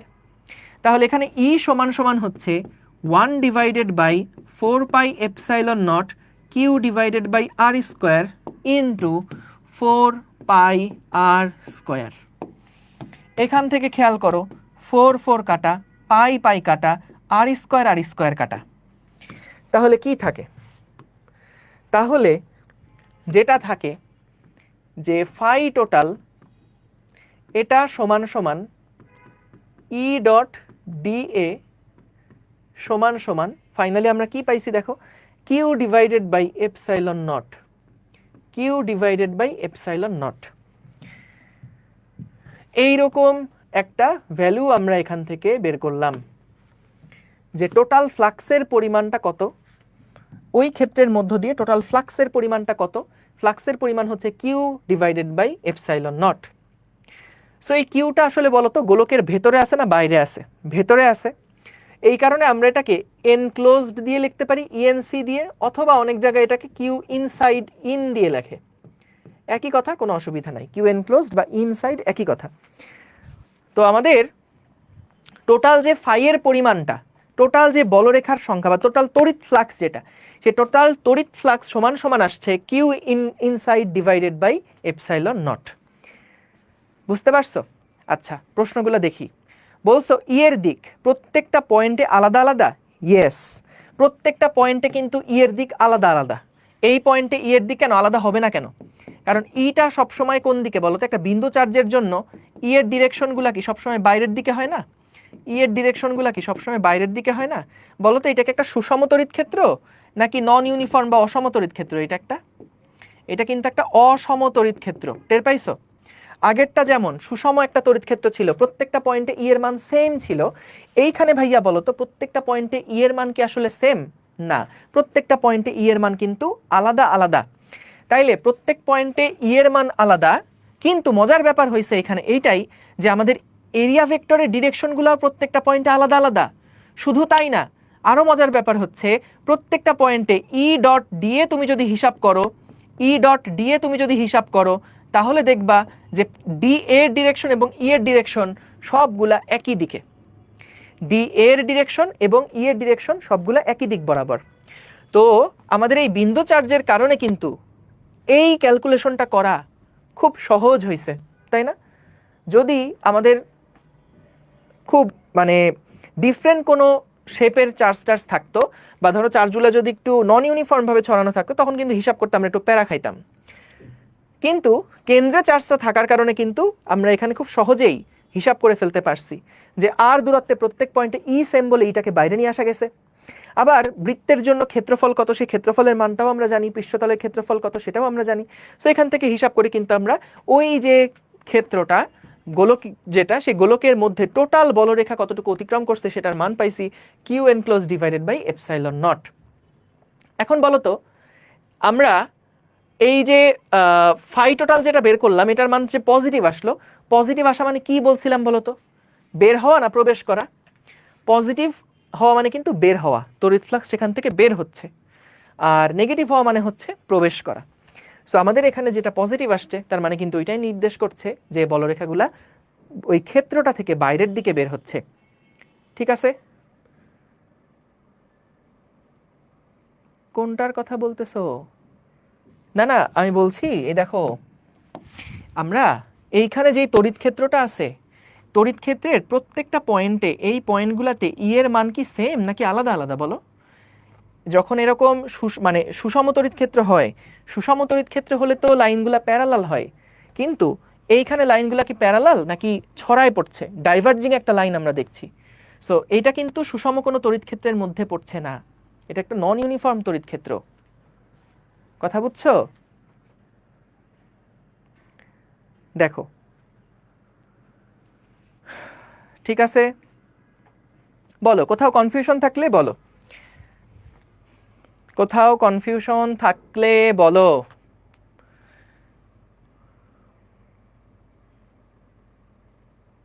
দেখো ই এর মান বলতো এই ক্ষেত্রের উপরে প্রত্যেকটা পয়েন্টে ই এর মানটা কি সেম নাকি আলাদা? পৃষ্ঠের উপরে প্রত্যেকটা বিন্দু কি কেন্দ্র থেকে সেম আর দূরত্বে অবস্থিত না? তাহলে প্রত্যেকটা পয়েন্ট যদি পরিধির উপরে প্রত্যেকটা পয়েন্ট যদি বা পৃষ্ঠের উপরে প্রত্যেকটা পয়েন্ট যদি কেন্দ্র থেকে সেম দূরত্বে থাকে তাহলে আর এর মানটা সেম, কিউ এর মানও সেম। তাহলে তার মানে এই পৃষ্ঠের উপরে প্রত্যেকটা পয়েন্টে কিন্তু মান সেম, কিন্তু দিকগুলা কি আলাদা আলাদা। সো মান সেম বলেই তো আমরা কি করতে পারছি, ইটাকে ইন্টিগ্রেশনের বাইরে নিয়ে আসতে পারছি। বুঝতে পারছো? থিটা জিরো হলো কেমনে? এই যে বললাম দেখো, যখন তুমি ডট গুণ করছো, থিটা কোনটা? ই আর ডি এর মধ্যবর্তী কোণ। তো বলো তো প্রত্যেকটা ছোট্ট ছোট্ট ক্ষেত্রফল তুমি যদি এখানে নাও, আমরা জানি ক্ষেত্রফলের ডিরেকশন হলো ক্ষেত্র থেকে বাইরের দিকে, তাইলে বাইরের দিকে হচ্ছে ডি এ এবং ই এর ডিরেকশন এবং ডি এর ডিরেকশন, দুইটা ডিরেকশন কি একই দিকে না? একই দিকে হলে অ্যাঙ্গেলটা কত হবে? 0 ডিগ্রি হবে। প্রত্যেকটা পয়েন্টে তুমি যদি হিসাব করো, প্রত্যেকটা পয়েন্টেই কিন্তু ই এর ডিরেকশন যেদিকে, ক্ষেত্রফল ভেক্টরের ডিরেকশন একই দিকে, মধ্যবর্তী কোণ 0 ডিগ্রি হয়, cos 0 ডিগ্রির মান 1, তাই এগুলা 1 হয়ে গেছে। যাক, বুঝছো, গুড। তাহলে ফাই টোটাল সমান সমান কিউ ইনসাইড ডিভাইডেড বাই বা Q N plus divided by epsilon naught. এখন তোমার কাছে আমার একটা প্রশ্ন, বলো তো আমরা যে এখানে একটা ক্ষেত্র নিছিলাম বা এখানে একটা গোলক নিছিলাম, এই গোলকের যে ব্যাসার্ধ ছিল আর এবং সেন্টারে ছিল কিউ পরিমাণ চার্জ। এখন বলো তো যদি আমরা, খুব মনোযোগ দিয়ে শুনবা, এখান থেকে অনেকগুলা কনসেপ্ট সামনে আমরা দেখব। যদি এরকম হয় যে আমরা এবার এমন একটা ক্ষেত্র নিলাম, এমন একটা গোলক নিলাম, ধরো যেই গোলকটা, এমন একটা গোলক নিলাম যেই গোলকের ব্যাসার্ধ আগের থেকে বেড়ে গেছে, তাহলে বলো তো টোটাল ফ্লাক্সের পরিমাণ আগের থেকে কমবে না বাড়বে? টোটাল ফ্লাক্সের পরিমাণ আগের থেকে কমবে নাকি বাড়বে? বলো তো ফ্লাক্স আসলে কি বলরেখার সংখ্যা না? ফ্লাক্স আসলে মূলত লম্বভাবে অতিক্রান্ত বলরেখার সংখ্যা। তাহলে খেয়াল করো এখান থেকে যে বলরেখাটা বের হচ্ছে, এখান থেকে যেই বলরেখাটা বেরোবে সেটা কিন্তু এর মধ্যে দিয়েও বের হবে। এখান থেকে যে বলরেখা বেরোবে ছোট গোলক দিয়ে যেটা ভেদ করবে, বড় গোলক দিয়েও কিন্তু সেটা ভেদ করবে। প্রত্যেকটা অংশের জন্যই তাই। কখন এরকম হবে না যে কোনো একটা বলরেখা ছোট গোলকে গিয়ে আটকায় গেছে, এটা আর বাইরে হয় না, এরকম কিন্তু হবে না। সো ছোট গোলককে কোনো একটা বলরেখা যদি কাট করে, সেটা বড় যে গোলকটা আছে সেটাকেও কিন্তু কাট করবে। তাহলে আমাদের টোটাল ফাইয়ের পরিমাণটা কিন্তু এই গোলকের ব্যাসার্ধ কত তার উপরে কি নির্ভর করছে বলতো? ব্যাসার্ধ যদি আর হয়, 2r হয়, 100r হয়, যাই ব্যাসার্ধ হোক না কেন, এই রেজাল্টের মধ্যে কোনো আর এর কিছু কি আছে? নাই। শুধু আছে কিউ ইনসাইড, ওই গোলকের ভিতরে কতটুকু চার্জ আবদ্ধ আছে, ডিভাইডেড বাই এপসাইলন নট। এটা হলো মাধ্যমের একটা প্রপার্টি। সো এখানে কিন্তু আর এর কোনো প্রপার্টি নাই। তার মানে বুঝো যে আমাদের এখানে টোটাল কতগুলো ফ্লাক্স, এই ফ্লাক্সের সংখ্যা কয়টা হবে সেটা কিন্তু আর এর উপরে নির্ভর করে না। যে এইখানে আমাদের যতগুলা বলরেখা আছে, ছোট গোলক মধ্য দিয়ে যতগুলা বলরেখা পাস করবে, বড় গোলক থেকেও কিন্তু ঠিক ততগুলা বলরেখাই পাস করবে। বুঝতে পারছো? তাহলে এখানে কিন্তু আমাদের ফাইয়ের যে পরিমাণ সেটা কিন্তু সেম হবে। এখন বলো তো যদি আমরা এরকম করি যে এখানে এত সুন্দর গোলক না নিয়ে, মনে করো আমরা র্যান্ডম শেপের কোনো একটা গোলক নিলাম, কোনো একটা গোলক না, কোনো একটা ক্ষেত্র নিলাম। ক্ষেত্রটা কোনটা বুঝছো? এই যে লাল কালার দিয়ে যে ক্ষেত্রটা আঁকছি, এরকম একটা র্যান্ডম ক্ষেত্র নিছি, একটা বদ্ধ ক্ষেত্র নিছি। বদ্ধ ক্ষেত্র না হলে কিন্তু বলরেখার সংখ্যা সেম হবে না। যদি একটা খোলা ক্ষেত্র নাও তাহলে কিন্তু টোটাল বলরেখার সংখ্যা কিছু মিস হয়ে যাবে। কিন্তু বলতো যদি একটা বদ্ধ ক্ষেত্র নেই, যেই বদ্ধ ক্ষেত্রটা আমাদের বদ্ধ ক্ষেত্রের ভিতরেই চার্জটা আছে আগের মতোই, তাহলে এই বদ্ধ ক্ষেত্রটার মধ্যে দিয়েও টোটাল ফাইয়ের পরিমাণ কি হবে বলতো? টোটাল ফাইয়ের পরিমাণ কি হবে? এটা কি বাড়বে, কমবে, না কি হবে? টোটাল ফাই কি হবে? যদি আমরা একটা র্যান্ডম শেপের ক্ষেত্রফল নেই তাহলেও কিন্তু টোটাল ফাইয়ের পরিমাণটা সেম হবে। টোটাল ফাইয়ের পরিমাণটা সেম হবে। কেন সেম হবে? আবারও সেই আগের কথা, যে যতগুলা বলরেখা এখান থেকে 1 2 3 4 5 6টা বলরেখাই চার্জ থেকে বের হয়েছে, তাহলে 6টা বলরেখা চার্জ থেকে বেরোলে এই ছোটগুলোক থেকেও 6টা বলরেখা বেরোবে, বড়গুলোক থেকেও 6টা বলরেখা বেরোবে, এবং যেরকমই তুমি শেপ নাও না কেন টোটাল ফ্লাক্সের পরিমাণ কিন্তু শেপের উপর নির্ভর করে না, নির্ভর করে ওই ক্ষেত্রের ভিতরে আমাদের চার্জের পরিমাণ কত এবং এপসাইলনের পরিমাণ কত। যদি কে পরাবৈদ্যুতিক মাধ্যম বিশিষ্ট কোনো মাধ্যম হয় তাহলে এখানে Q inside divided by K into epsilon naught হবে, জাস্ট এতটুকু চেঞ্জ। কিন্তু কোনো শেপের উপরে কিন্তু আমাদের টোটাল বলরেখার সংখ্যা কত এটা ডিপেন্ড করছে না। একটা ছোট্ট অ্যানালজি দিয়ে ব্যাখ্যা করি জিনিসটা। মনে করো তুমি একটা বেলুনের মধ্যে পানি নিছো, একটা বেলুনের মধ্যে পানি নিছো, সো পানি নেওয়ার পরে সেটাকে একটা ব্যাগের মধ্যে তুমি ভরে রাখছো, একটা ব্যাগের মধ্যে ভরে রাখছো। সো এই ব্যাগ বিভিন্ন শেপের হতে পারে, ব্যাগটা হইতে পারে তোমার, ধরো এটা একটা বাজারের ব্যাগ হতে পারে, এটা একটা সুটকেস হতে পারে, এটা একটা স্কুল ব্যাগ হতে পারে, যে কোনো শেপের ব্যাগ হতে পারে। কিন্তু বলো তো যদি আমরা ওই বেলুনটাকে ফুটা করে দেই তাহলে টোটাল যে পানির পরিমাণ ওই বেলুন থেকে বেরোবে, টোটাল যে পানির পরিমাণ ওই ব্যাগ থেকেই ধরো বের হবে, সেই টোটাল পানির পরিমাণটা কি আমাদের শেপের উপর ডিপেন্ড করবে? ব্যাগের শেপ কেমন তার উপরে কি ডিপেন্ড করবে? তার উপরে কি ডিপেন্ড করবে? উদাহরণটা কি বুঝছো? ওইটার উপরে কিন্তু ডিপেন্ড করবে না। সো আমাদের ব্যাগের শেপ যাই হোক না কেন, ব্যাগের ভিতরে তুমি একটা বেলুন, একটা পানি ভর্তি বেলুন রাখছো। সো কোনো কারণে দেখা গেল তিনটা ব্যাগের মধ্যে তিনটা পানি ভর্তি বেলুন, তিনটা ব্যাগের শেপ আলাদা আলাদা, তিনটা বেলুনের সাইজ একই রকম, একই পরিমাণ পানি সেই বেলুনগুলোর মধ্যে আছে। সো তুমি যদি তিনটা বেলুনকেই ফুটা করে দাও তাহলে কিন্তু ব্যাগ থেকে নির্গত পানির পরিমাণ কিন্তু সেম হবে, এটা ব্যাগের শেপ কেমন তার উপরে কিন্তু ডিপেন্ড করবে না। সো এখানেও জিনিসটা ওই রকম, যে ওই পানি ভর্তি বেলুনটাকে চিন্তা করো কিউ ইনসাইড, যে ওইটা হচ্ছে আমাদের চার্জের পরিমাণটা। সো চার্জের পরিমাণের উপরে কিন্তু ডিপেন্ড করতেছে টোটাল ফ্লাক্সের পরিমাণটা কত হবে। ফ্লাক্সের পরিমাণটা হিসাব, এটার সাথে ওইটা অ্যানালজি দাও যে ফ্লাক্সের পরিমাণ হচ্ছে পানির পরিমাণের সমান, তাইলে শেপ যাই হোক না কেন নির্গত ফ্লাক্সের পরিমাণ কিন্তু সেম হবে। বুঝতে পারছো? সহজ না?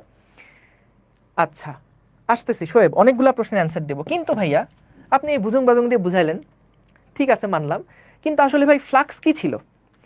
ফ্লাক্সটা তো ছিল আমাদের যে কোনো একটা ক্ষেত্রের মধ্য দিয়ে লম্বভাবে অতিক্রান্ত বলরেখার সংখ্যা।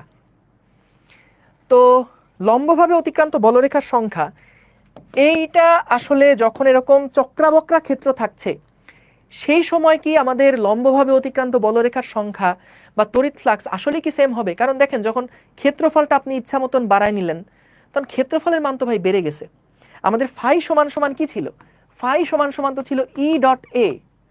তো তাহলে আমাদের এর মান যদি খুব অনেক বড় সড়ো কিছু হয় তাহলে সেই ক্ষেত্রে কি ফাইয়ের মানটা আসলে পরিবর্তন হয়ে যাওয়ার কথা না? চলো এটা আমরা একটু ছোট্ট জিনিস দিয়ে ব্যাখ্যা করি, মাথায় কোনো চাপ নিবা না। এখন যেটা বুঝাবো এটা বুঝলে ভালো, না বুঝলে কোনো প্যারা নিবা না, খুব আরামসে দেখো। মনে করো একটা সিনেমা দেখতেছো, নেটফ্লিক্স চালায়ে তুমি মাসুর ভাইয়ের ক্লাস করতেছো, এইরকম চিল একটা মাইন্ডে এই জিনিসটা এখন দেখো। সো মনে করো এইটা হচ্ছে আমাদের একটা চার্জ আর ওইটা হলো আমাদের একটা গোলক। সো প্রথমে মনে করলাম একটা বড় গোলকের কথা চিন্তা করলাম, বুঝছো? বড় একটা গোলক আর ছোট একটা গোলক। এই ছোট গোলকের যে ব্যাসার্ধ, ছোট গোলকের ব্যাসার্ধ মনে করলাম আর, এবং বড় গোলকের যে ব্যাসার্ধ সেটা মনে করলাম এর থেকে এন গুণ লম্বা বা এন গুণ বড় ব্যাসার্ধটা, তাহলে এটা হবে এন আর। বুঝতে পারছো? এখন খেয়াল করো, এই চার্জ থেকে মনে করলাম এখান থেকে কিছু পরিমাণ বলরেখা বের হলো, এখান থেকে কিছু পরিমাণ বলরেখা বের হলো। তাইলে বলো তো আমাদের এইটুকু অংশের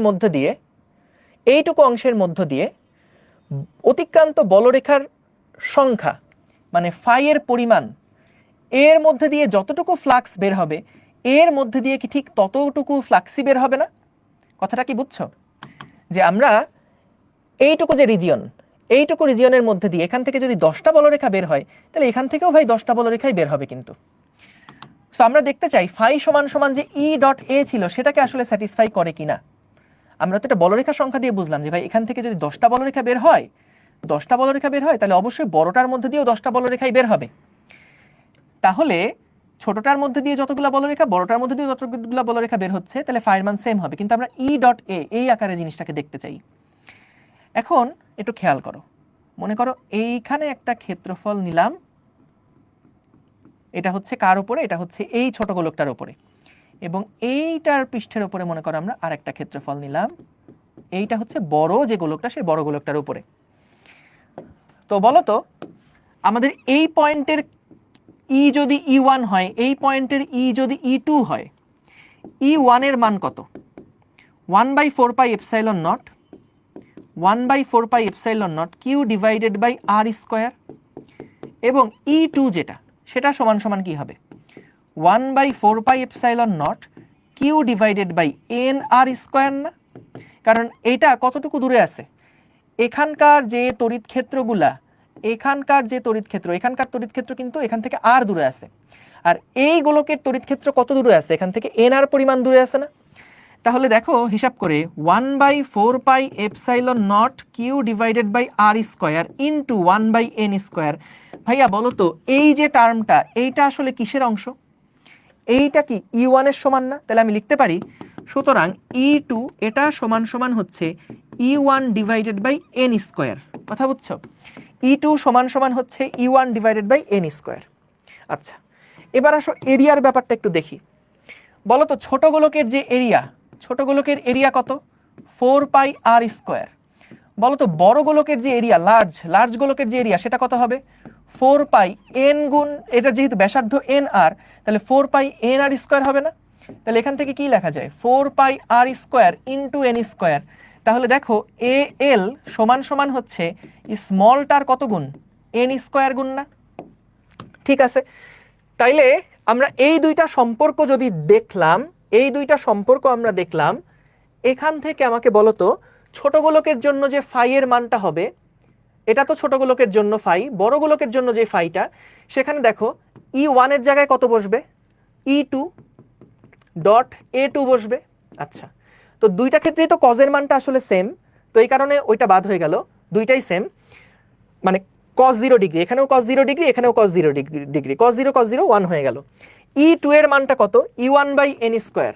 দেখো E1 বাই n স্কোয়ার, এবং A2 বা AL, এটাই বলতেছি A2, A2 এর মানটা কত? এই যে A1 ইন্টু n স্কোয়ার, এই এসটা মনে করো A1। হ্যাঁ, তাহলে n স্কোয়ার কাটাকাটি হয়ে দেখো কি থাকে? E1 A1। অর্থাৎ আমাদের বড় গোলক থেকে নির্গত ফ্লাক্সের পরিমাণ কিন্তু ছোট গোলক থেকে নির্গত ফ্লাক্সের পরিমাণের একেবারে সমান, একেবারে সমান।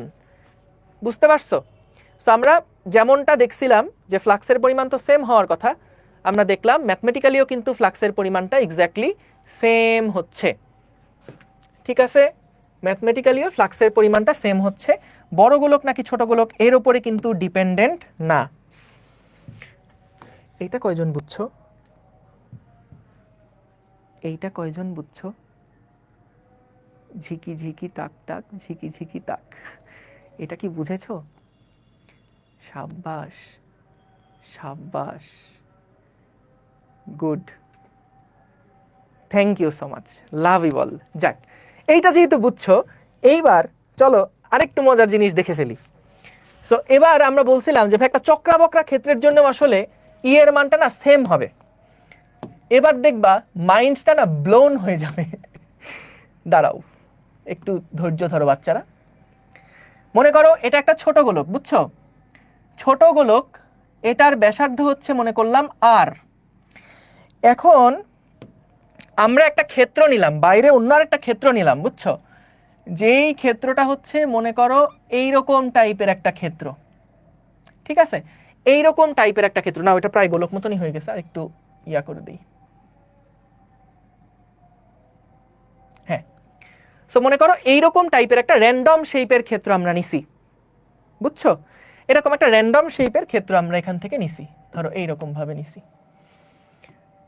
ঠিক আছে, এখন খেয়াল করো, আমরা বলতেছিলাম যে ভাই এই ছোট গোলক থেকে ফ্লাক্সের পরিমাণ যা হবে, এই ছোট গোলক থেকে ফ্লাক্সের পরিমাণ যা হবে, এই বড় যে গোলকটা বা বড় যে ক্ষেত্রটা আছে, ক্ষেত্রের মধ্য দিয়েও ফ্লাক্সের পরিমাণ নাকি তাই হবে। এটা ছিল আমাদের এখানকার সিদ্ধান্ত যে ভাই এটা শেপটা যাই হোক না কেন, ফ্লাক্সের পরিমাণ কিন্তু ছোট গোলক থেকে নির্গত ফ্লাক্সের পরিমাণ যা, বড় যে কোনো একটা র্যান্ডম শেপের ক্ষেত্রের মধ্য দিয়েও ফ্লাক্সের পরিমাণ তাই। ঠিক আছে, তাহলে ওইটাই আমরা একটু দেখতে চাই যে ম্যাথমেটিক্যালি আসলে কি এই জিনিসটা সাপোর্ট করে কিনা। সো খেয়াল করো, বলো তো এখান থেকে যদি আমরা যে কোনো একটা রিজিয়ন একটু কল্পনা করি, এখান থেকে যে কোনো একটা রিজিয়ন যদি আমি একটু কল্পনা করি, তাহলে ভাইয়া বলো তো এরিয়া যাই হোক না কেন, ই এর মান যাই হোক না কেন, যদি আমি দেখি, দাঁড়াও একটা মিনিট, এটা আরেকটু ছোট করে নেই, এটাকে আরেকটু ছোট করে নেই, এইরকম নিলাম ধরো, হ্যাঁ এরকম নিলাম।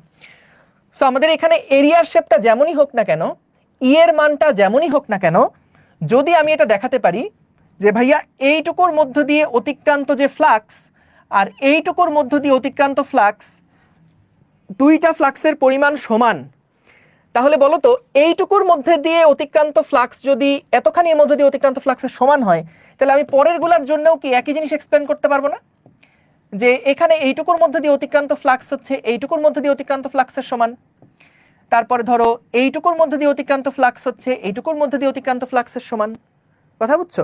তাহলে এইভাবে করে প্রত্যেকটা অংশে ছোট ছোট গোলকগুলাতে ও এইটুকুর মধ্যে অতিক্রান্ত ফ্লাক্সের পরিমাণ যদি এইটুকুর মধ্যে অতিক্রান্ত ফ্লাক্সের পরিমাণের সমান হয়, এভাবে করে প্রত্যেকটা ছোট ছোট অংশের জন্য ওখানে তো একটা করসপন্ডিং অংশ আছে, তাহলে টোটাল ফ্লাক্সের পরিমাণ যদি আমরা এটুকুর জন্য প্রুফ করতে পারি যে হ্যাঁ এটুকুর মধ্যে দিয়ে অতিক্রান্ত ফ্লাক্স এটুকুর মধ্যে দিয়ে অতিক্রান্ত ফ্লাক্সের সমান, তাহলে কিন্তু আমার প্রুফড, কথা বুঝছো? সো এইখানে চলো একটু দেখি যে আমরা আর দূরত্বের এই যে পয়েন্টটা আছে, এই যে পয়েন্টটা আছে ভাইয়া, এইখানে আমরা একটা ক্ষেত্রফল নিলাম, এই রকমের একটা ক্ষেত্রফল নিলাম, এটা হচ্ছে মনে করলাম ডিএ বা এটা হচ্ছে এ, এটাকে আমি মনে করলাম A1, ঠিক আছে? এই তলটার ক্ষেত্রফল কেমন বলো তো? এই তলটার ক্ষেত্রফল দেখো একটু এরকম বাঁকা টাইপের, তাই না? একটু এরকম বাঁকা টাইপের, এটা একটু ঝামেলা, একটু বাঁকা টাইপের হয়ে গেল।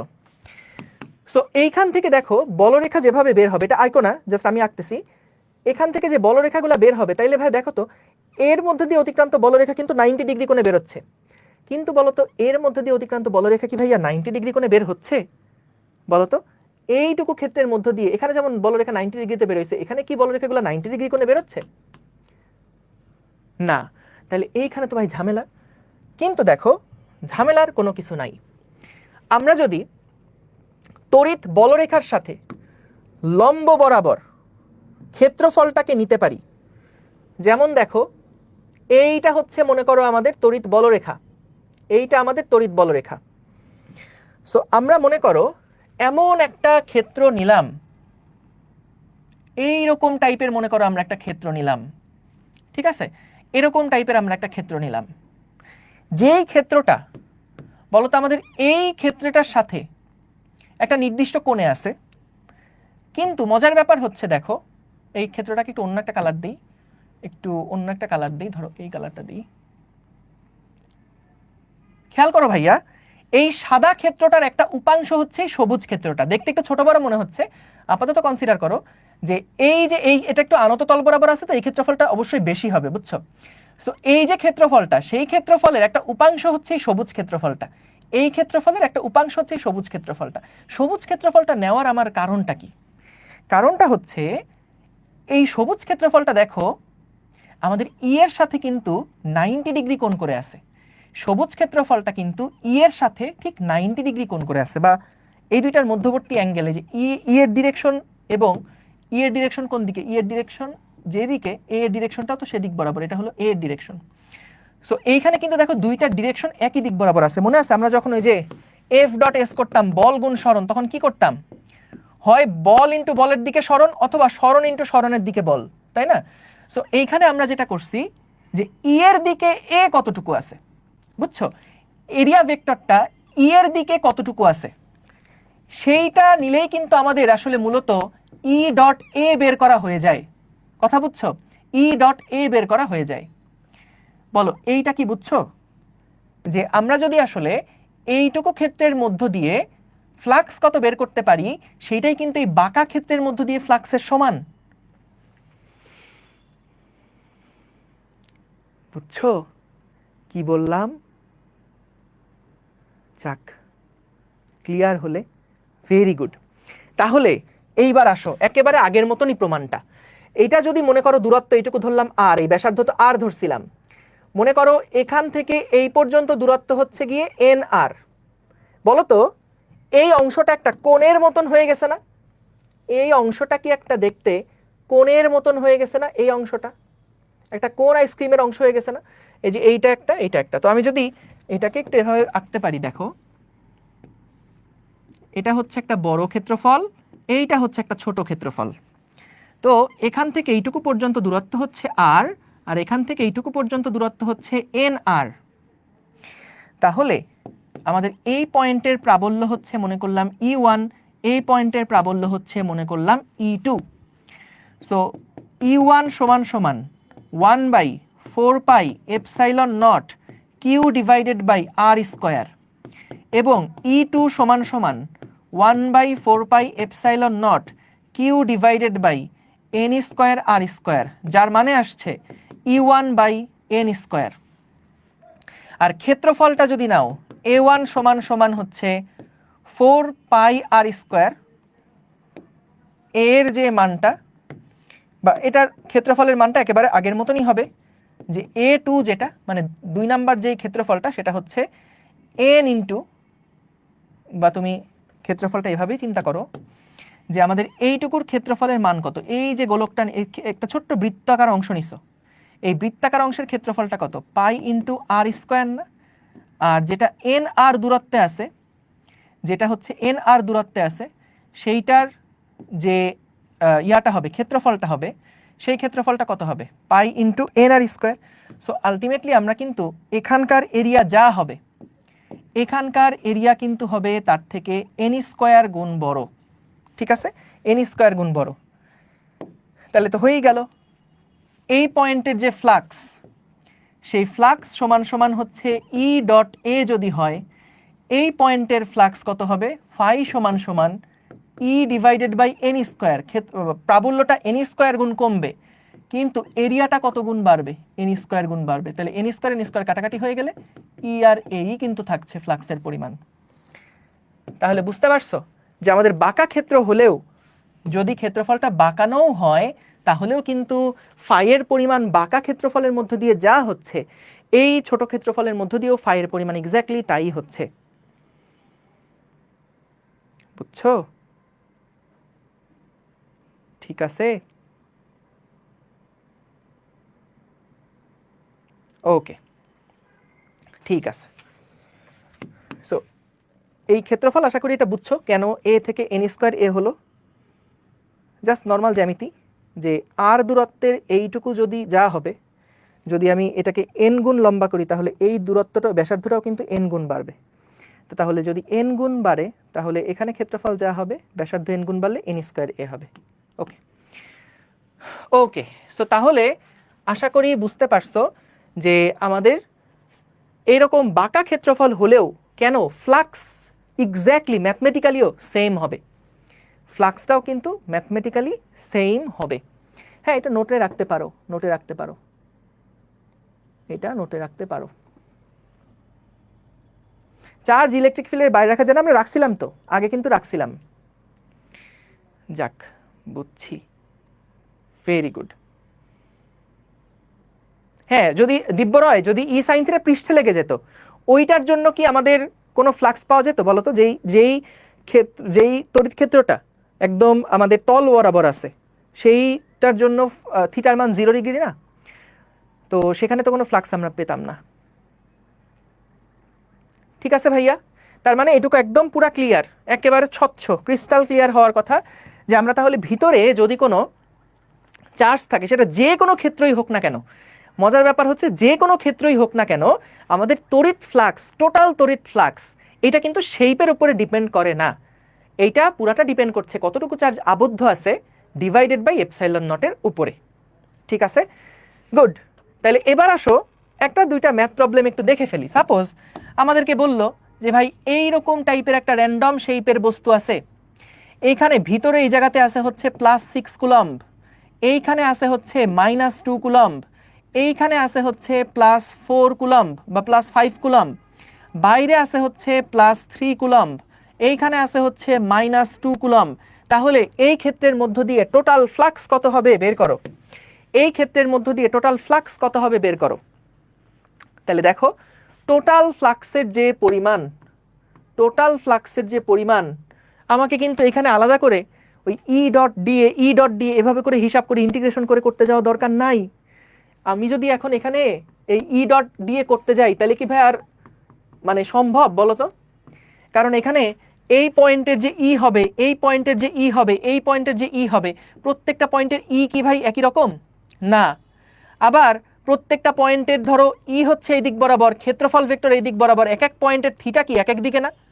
এক এক পয়েন্টের থিটা কি এক এক দিকে না? মানে এখানে কিন্তু বহুত একটা কমপ্লেক্স সিচুয়েশন হয়ে যাবে যদি আমরা টোটাল ফ্লাক্সটা বের করতে চাই, যে এরকম একটা আবদ্ধ ক্ষেত্রের মধ্যে যতগুলো চার্জই আবদ্ধ থাকুক না কেন, টোটাল ফ্লাক্সের পরিমাণ কত? টোটাল ফ্লাক্সের পরিমাণ যদি ই ডট ডিএ করে হিসাব করতে চাই, খবর হয়ে যাবে না? কিন্তু আমরা তো জানি যে ভাই এত ঝামেলা করার দরকার নাই। আমরা একটু আগে দেখছি যে ভাই একটা চার্জ যদি আপনি রাখেন, সেটার যেই রকম শেপই হোক না কেন, টোটাল ফ্লাক্স, নির্গত ফ্লাক্সের পরিমাণ হবে Q enclosed divided by epsilon naught. আচ্ছা বলো তো ভাইয়া, একটা ছোট্ট প্রশ্ন, বলো তো এই যে চার্জটা, এই চার্জটা তো আমরা তখন সেন্টারে রেখে কাজ করছিলাম, তাই না? যদি আমি চার্জটাকে সেন্টারে না রেখে যদি এক পাশে রাখি, তাহলে কি কোনো সমস্যা আছে? টোটাল ফ্লাক্স নির্গতের পরিমাণ কি কোনো সমস্যা হবে তাতে? টোটাল ফ্লাক্স নির্গত পরিমাণ কি কোনো চেঞ্জ হবে? কোনো চেঞ্জ হবে না। ভেরি গুড, তোমরা একদম ফিল করে বুঝছো, সাব্বাস। সো আমরা কিন্তু এখানে টোটাল ফ্লাক্সের পরিমাণ দেখো, এদিক থেকে হ্যাঁ এই এরিয়াগুলো দিয়ে বেশি ফ্লাক্স বেরোবে সেটা ঠিক, ওই দিক থেকে হয়তো কম ফ্লাক্স বেরোবে, কিন্তু আমাদের নির্গত টোটাল ফ্লাক্সের পরিমাণ কিন্তু ভাইয়া সেম থাকবে। এটা সেন্টারে থাকুক বা না থাকুক, টোটাল ফ্লাক্সের পরিমাণ কিন্তু সেম থাকবে। তাহলে টোটাল ফ্লাক্স আমরা ভাই এই ঝামেলা দিয়ে আর করতে যাবই না। আমরা জানি এই চার্জের জন্য ফ্লাক্সের পরিমাণ কত হবে, যে কোনো একটা আবদ্ধ ক্ষেত্রের জন্য +6 এর জন্য আমাদের কত হবে, 6 coulomb divided by epsilon naught. +5 এর জন্য টোটাল ফ্লাক্সের পরিমাণ ওই ক্ষেত্রের মধ্যে দিয়ে কত হবে, 5 ডিভাইডেড বাই এপসাইলন নট। যেটা মাইনাস চার্জ সেটার জন্য কি হবে, -2 divided by epsilon naught. 1 by epsilon naught যদি কমন নাও, তাহলে দেখো এখানে থাকছে 6 + 5 - 2। বলো তো এই রাশিটা আসলে কি? এই রাশিটা কিন্তু Q enclosed divided by epsilon nought, total enclosed ইয়ার পরিমাণ। এখন বলতে পারো যে ভাইয়া কেন এই +3 চার্জের জন্য কি এখানের কোনো ফ্লাক্সের পরিবর্তন হবে না? উত্তর হচ্ছে না। আমরা দেখছি ওই যে ঘনকটার জন্য মনে আছে, বাইরে যদি কোনো চার্জ থাকতো, তাহলে বাইরে থেকে যখন বলরেখাগুলো প্রবেশ করতো, তখন কিন্তু যতগুলা বলরেখা ঢুকতো ততগুলা বলরেখা বের হয়ে যেত। সো এইখানেও কিন্তু সেম কাহিনী, এই প্লাস চার্জ থেকে যতগুলা বলরেখা, এই প্লাস চার্জটা থেকে যতগুলা বলরেখা এর মধ্যে ঢুকবে, ততগুলা বলরেখা ভাইয়া বের হয়ে যাবে। যতগুলা বলরেখা একটা দিয়ে ঢুকবে আর একটা দিয়ে বের হয়ে যাবে, যতগুলা ঢুকবে অন্য প্রান্ত দিয়ে বের হয়ে যাবে। তাহলে বাইরের কোনো চার্জ কিন্তু টোটাল ফ্লাক্সের কোনো পরিবর্তন করতে পারবে না। বাইরের কোনো চার্জ কিন্তু এখানে যতগুলা ঢুকছে ততগুলা বের হয়ে যাবে, কিন্তু যে কর্নার দিয়েই নাও না কেন, এখানে একটা ঢুকলে আর একটা কিন্তু বের হয়েই যাবে। আবার এই মাইনাস চার্জের জন্য বলরেখা যেইটা ঢুকবে সেটাই বেরোবে, যেইটা ঢুকবে সেটাই বেরোবে, যেইটা ঢুকবে সেটাই বেরোবে। তার মানে দেখো বাইরের কোনো চার্জের উপরে কি টোটাল ফ্লাক্সের পরিমাণ কত নির্ভর করে? নির্ভর করে না। ঠিক আছে, এই তোমাদের ম্যাথ ক্লাস তো 10টার সময়, আমরা যে ফিজিক্সের সাথে তো সোয়াপ করছি, জানো না হয়তো অনেকে, ফিজিক্স ক্লাস আর ম্যাথ ক্লাস সোয়াপ হয়ে গেছে। আমরা নেই 7:30, ওরা ভাইয়ারা নেই 10টায়। ওকে, সো তাহলে এখানে কিন্তু দেখো বাইরের কোনো চার্জ যাই থাকুক না কেন, এগুলোর উপরে কোনো কিছু চেঞ্জ হচ্ছে না। কতটুকু চার্জ আবদ্ধ আছে একটা ক্ষেত্রের মধ্যে, সেইটার উপরে কিন্তু আমাদের টোটাল ফ্লাক্সের পরিমাণ কত, এইটা নির্ভর করছে। বুঝতে পেরেছো? এই জিনিসটাই হচ্ছে আমাদের গাউস ল, এইটাই হচ্ছে আমাদের গাউস ল, যে টোটাল ফ্লাক্সের পরিমাণ সেটা সমান সমান হচ্ছে Q enclosed divided by epsilon naught. ঠিক আছে, তাহলে গাউস ল লিখবা কিভাবে? লেখার ব্যাপারে আসতেছি। দেখো কি বলছে গাউসের সূত্র, এটাই এতক্ষণ ধরে আমরা বকবক করে আসলাম। কোনো আবদ্ধ তল হতে নির্গত ফ্লাক্স হবে ওই তল দ্বারা আবদ্ধ চার্জের মানের 1/ε0 গুণ। সো কোনো একটা আবদ্ধ তল, এই যে মনে করো এরকম একটা আবদ্ধ তল, খেয়াল রেখো আবদ্ধ না হলে কিন্তু ঝামেলা। সো কোনো একটা আবদ্ধ তল হতে নির্গত ফ্লাক্সের পরিমাণ হবে ওই তল দ্বারা আবদ্ধ চার্জের মানের 1/এত গুণ। তাহলে এটা যদি কিউ ইনসাইড বা কিউ এনক্লোজ যদি এটা হয়, তাহলে এখান থেকে নির্গত ফ্লাক্সের পরিমাণ সেটা যে কোনো ক্ষেত্রই হোক না কেন, টোটাল ফ্লাক্সের পরিমাণ হবে কিউ ইনসাইড বা enclosed divided by epsilon naught. এই দেখো কি বলছে, আবদ্ধ যতটুক তল দ্বারা আবদ্ধ চার্জ এর 1/ε গুণ, ওই যে আবদ্ধ চার্জের মানের 1/ε0 গুণ। আচ্ছা, একজন বলছো ভাইয়া বাউন্ডেড না হলে কি হবে, যদি বদ্ধ না হয় তাহলে কি ঝামেলা হবে? ভাইয়া দেখো, যদি এটা বদ্ধ না হয়, ধরো এরকম একটা খোলা একটা ক্ষেত্র আমরা নিলাম, মাঝখানে এখানে চার্জ আছে, একটা খোলা ক্ষেত্র নিলাম। তো যদি একটা খোলা ক্ষেত্র নেই, তাহলে বলো তো এই বলরেখা ফ্লাক্স আমি হিসাব করতে পারবো, এই ফ্লাক্স হিসাব করতে পারবো, এই ফ্লাক্স হিসাব করতে পারবো, এই ফ্লাক্স এই ফ্লাক্স এই ফ্লাক্স হিসাব করতে পারবো, কারণ ক্ষেত্র দিয়ে বেরোইছে। কিন্তু বলো তো এখানে যদি কোনো একটা ফাঁকা জায়গা থাকে, এই বলরেখাটা কত এটা কি আমরা আর বের করতে পারবো? যদি ক্ষেত্রফলটা আবদ্ধ না হয় তাহলে এই বলরেখাটা কি আমাদের মিস হয়ে যাবে না? তাহলে এখানে আমরা যে ফ্লাক্সটা হিসাব করতাম এটা কিন্তু চার্জ থেকে নির্গত ফ্লাক্সের সমান হইতো না, চার্জ থেকে নির্গত ফ্লাক্সের সমান কিন্তু হইতো না। যেমন এখানে আমাদের দেখো চার্জ থেকে নির্গত ফ্লাক্সের পরিমাণ আর ক্ষেত্র দিয়ে আবদ্ধ যে বলরেখা বা ফ্লাক্স, দুইটার পরিমাণ কিন্তু সেম। কথা বুঝছো কি বললাম? যে এখানে দেখো এই চার্জ থেকে যদি 10টা বলরেখা বের হয়, তাহলে কিন্তু তড়িৎ ফ্লাক্সের পরিমাণও যে কোনো ক্ষেত্রেই নাও না কেন 10টাই হবে, কারণ যতগুলা বলরেখা বেরোইছে প্রত্যেকে কিন্তু একটা তলকে কাট করছে, প্রত্যেকে কিন্তু একটা তলকে কাট করছে। যতগুলা বলরেখা এখান থেকে বেরোবে সবাই কিন্তু একটা না একটা ক্ষেত্রকে কাট করবে, প্রত্যেকটাই একটা ক্ষেত্রকে কাট করবে। কিন্তু যদি এক পাশে ফাঁকা হয়, তাহলে ওই পাশ থেকে যে বলরেখাগুলো বের হয়ে যাবে ওটা কিন্তু কোনো ক্ষেত্রকে কাট করছে না, তখন কি আর টোটাল ফ্লাক্সের পরিমাণ নির্গত বলরেখার সমান হবে? হবে না। ঠিক আছে? আচ্ছা, এখন কথা হচ্ছে ভাই সবই বুঝলাম, এই যে গাউসের সূত্র আমরা বের করলাম, এত কষ্ট করে শিখলাম, জিনিসটা কঠিন না, জিনিসটা একদম সহজ, পানির মতন সহজ। কিন্তু ভাই ঝামেলা হচ্ছে এই যে ফ্লাক্সটা আমরা বের করলাম, এটা করে লাভটা কি হলো? আমাদের ফ্লাক্স কি কাজে লাগাবো? এটা কি আমরা এর মধ্যে পানি ঢেলে পানি খাবো? সো আসলে কাজটা কি, কাজটা কি, কি লাভ? সো আমি দেখো তোমাদেরকে প্রথমে বলছিলাম যে গাউসের সূত্রটার সাহায্যে আমরা আসলে তড়িৎ প্রাবল্য নির্ণয় করা শিখব। ভাইয়া তড়িৎ প্রাবল্য তো আমরা কুলম্বের সূত্র দিয়ে বের করতে পারি, তাহলে এই ঝামেলায় আবার কেন গেলাম? তার কারণটা হচ্ছে, যদি আমাদের এমন কিছু বিস্তৃত চার্জ থাকে, কথা ভালো করে শোনো, বিস্তৃত চার্জ, কুলম্বের জন্য আমরা কোন ধরনের চার্জের ক্ষেত্রে প্রাবল্য বের করতে পারতাম মনে আছে বলো তো? কুলম্বের সূত্রে আমরা কোন ধরনের চার্জের জন্য প্রাবল্য বের করতাম? বিন্দু চার্জের জন্য, পয়েন্ট চার্জের জন্য একটা পয়েন্টে প্রাবল্য বের করতে পারতাম। কিন্তু গাউস লয়ের সাহায্যে আমরা কিন্তু ধরো একটা বিস্তৃত চার্জের জন্যও প্রাবল্য বের করতে পারবো, বিস্তৃত চার্জের জন্যও প্রাবল্য বের করতে পারবো, কিন্তু সেখানে একটা শর্ত আছে। শর্তটা হচ্ছে যে আমাদেরকে ওই চার্জের যেই বিস্তৃতিটা বা চার্জের যে ডিস্ট্রিবিউশনটা, সেই চার্জের ডিস্ট্রিবিউশনটা প্রতিসম হতে হবে। তা না হলে আমরা আসলে গাউস ল অ্যাপ্লাই করতে হয়তো পারবো, কিন্তু ওইখান থেকে ইফেক্টিভ কোনো রেজাল্ট আমরা বের করতে পারবো না। অনেকগুলা কথা বলে ফেলছি, চলো আস্তে আস্তে ভাঙি। সো এটা তো বুঝছি, গাউস ল এটা ক্লিয়ার, যে কোনো চার্জের মধ্য দিয়ে এনক্লোজ, মানে যে কোনো ক্ষেত্রের মধ্য দিয়ে টোটাল এনক্লোজ যে বলরেখার সংখ্যা, সেই এনক্লোজ বলরেখার সংখ্যা হচ্ছে Q divided by epsilon naught. ঠিক আছে? বিস্তৃত মানে হচ্ছে ছড়ায় থাকা। আরে ভাই, বিস্তৃত চার্জ মানে ছড়ায় থাকা। আচ্ছা ঠিক আছে, দেখো এখন দেখো তো এই কথাগুলোর সাথে তুমি একমত কিনা। যে তলই নেই না কেন তড়িৎ ফ্লাক্স সেম আসবে, এগুলা হচ্ছে আগে পড়ায় আসলাম, এগুলো সব এই ব্যাখ্যা ট্যাখ্যা দিয়ে আগে এগুলাই বলে আসলাম, এগুলো একটু নোট করে এখানে লেখা আছে। দেখো, যে তলই নেই না কেন তড়িৎ ফ্লাক্স সেম আসবে, মানছো এটা? যেই তলই নাও না কেন, যেরকম শেপের তলই নাও না কেন তড়িৎ ফ্লাক্স সেম আসবে। আবদ্ধ চার্জের মান বাড়লে, এটা কিন্তু ওই যে কি বলবো, যে আবদ্ধ তলই নেই না কেন, এভাবে লিখলে ভালো, যে আবদ্ধ তলই নেই না কেন কিউ এনক্লোজড এর জন্য, মানে আবদ্ধ চার্জের জন্য, কিউ এনক্লোজড এর জন্য তড়িৎ ফ্লাক্স সেম আসবে। আচ্ছা, আবদ্ধ চার্জের মান বাড়লে তড়িৎ ফ্লাক্স বাড়বে, এটা তো ভাই চোখ বন্ধ করে। এই বলো তো, আবদ্ধ চার্জ যদি 2 কুলম্ব না হয়ে 10 কুলম্ব হয়, ভাইয়া 2 কুলম্ব চার্জ থাকলে সেইটা যদি 4টা বলরেখা বের করে, তাহলে যেখানে 10 কুলম্ব চার্জ থাকবে সেইখানে আমাদের নির্গত বলরেখার সংখ্যা 20টা হয়ে যাবে না? মানে আগের থেকে বাড়বে তো। ওইটাই বলছে যে চার্জের মান বাড়লে তড়িৎ ফ্লাক্সও বাড়বে, তাহলে এর মধ্যে দিয়ে আগে যতগুলো কাট করতো এখানে তার থেকে কম কাট করবে। আবদ্ধ তলের বাইরের কোনো চার্জের জন্য নেট ফ্লাক্সের পরিবর্তন হবে না, এটাও আমরা মানছি না?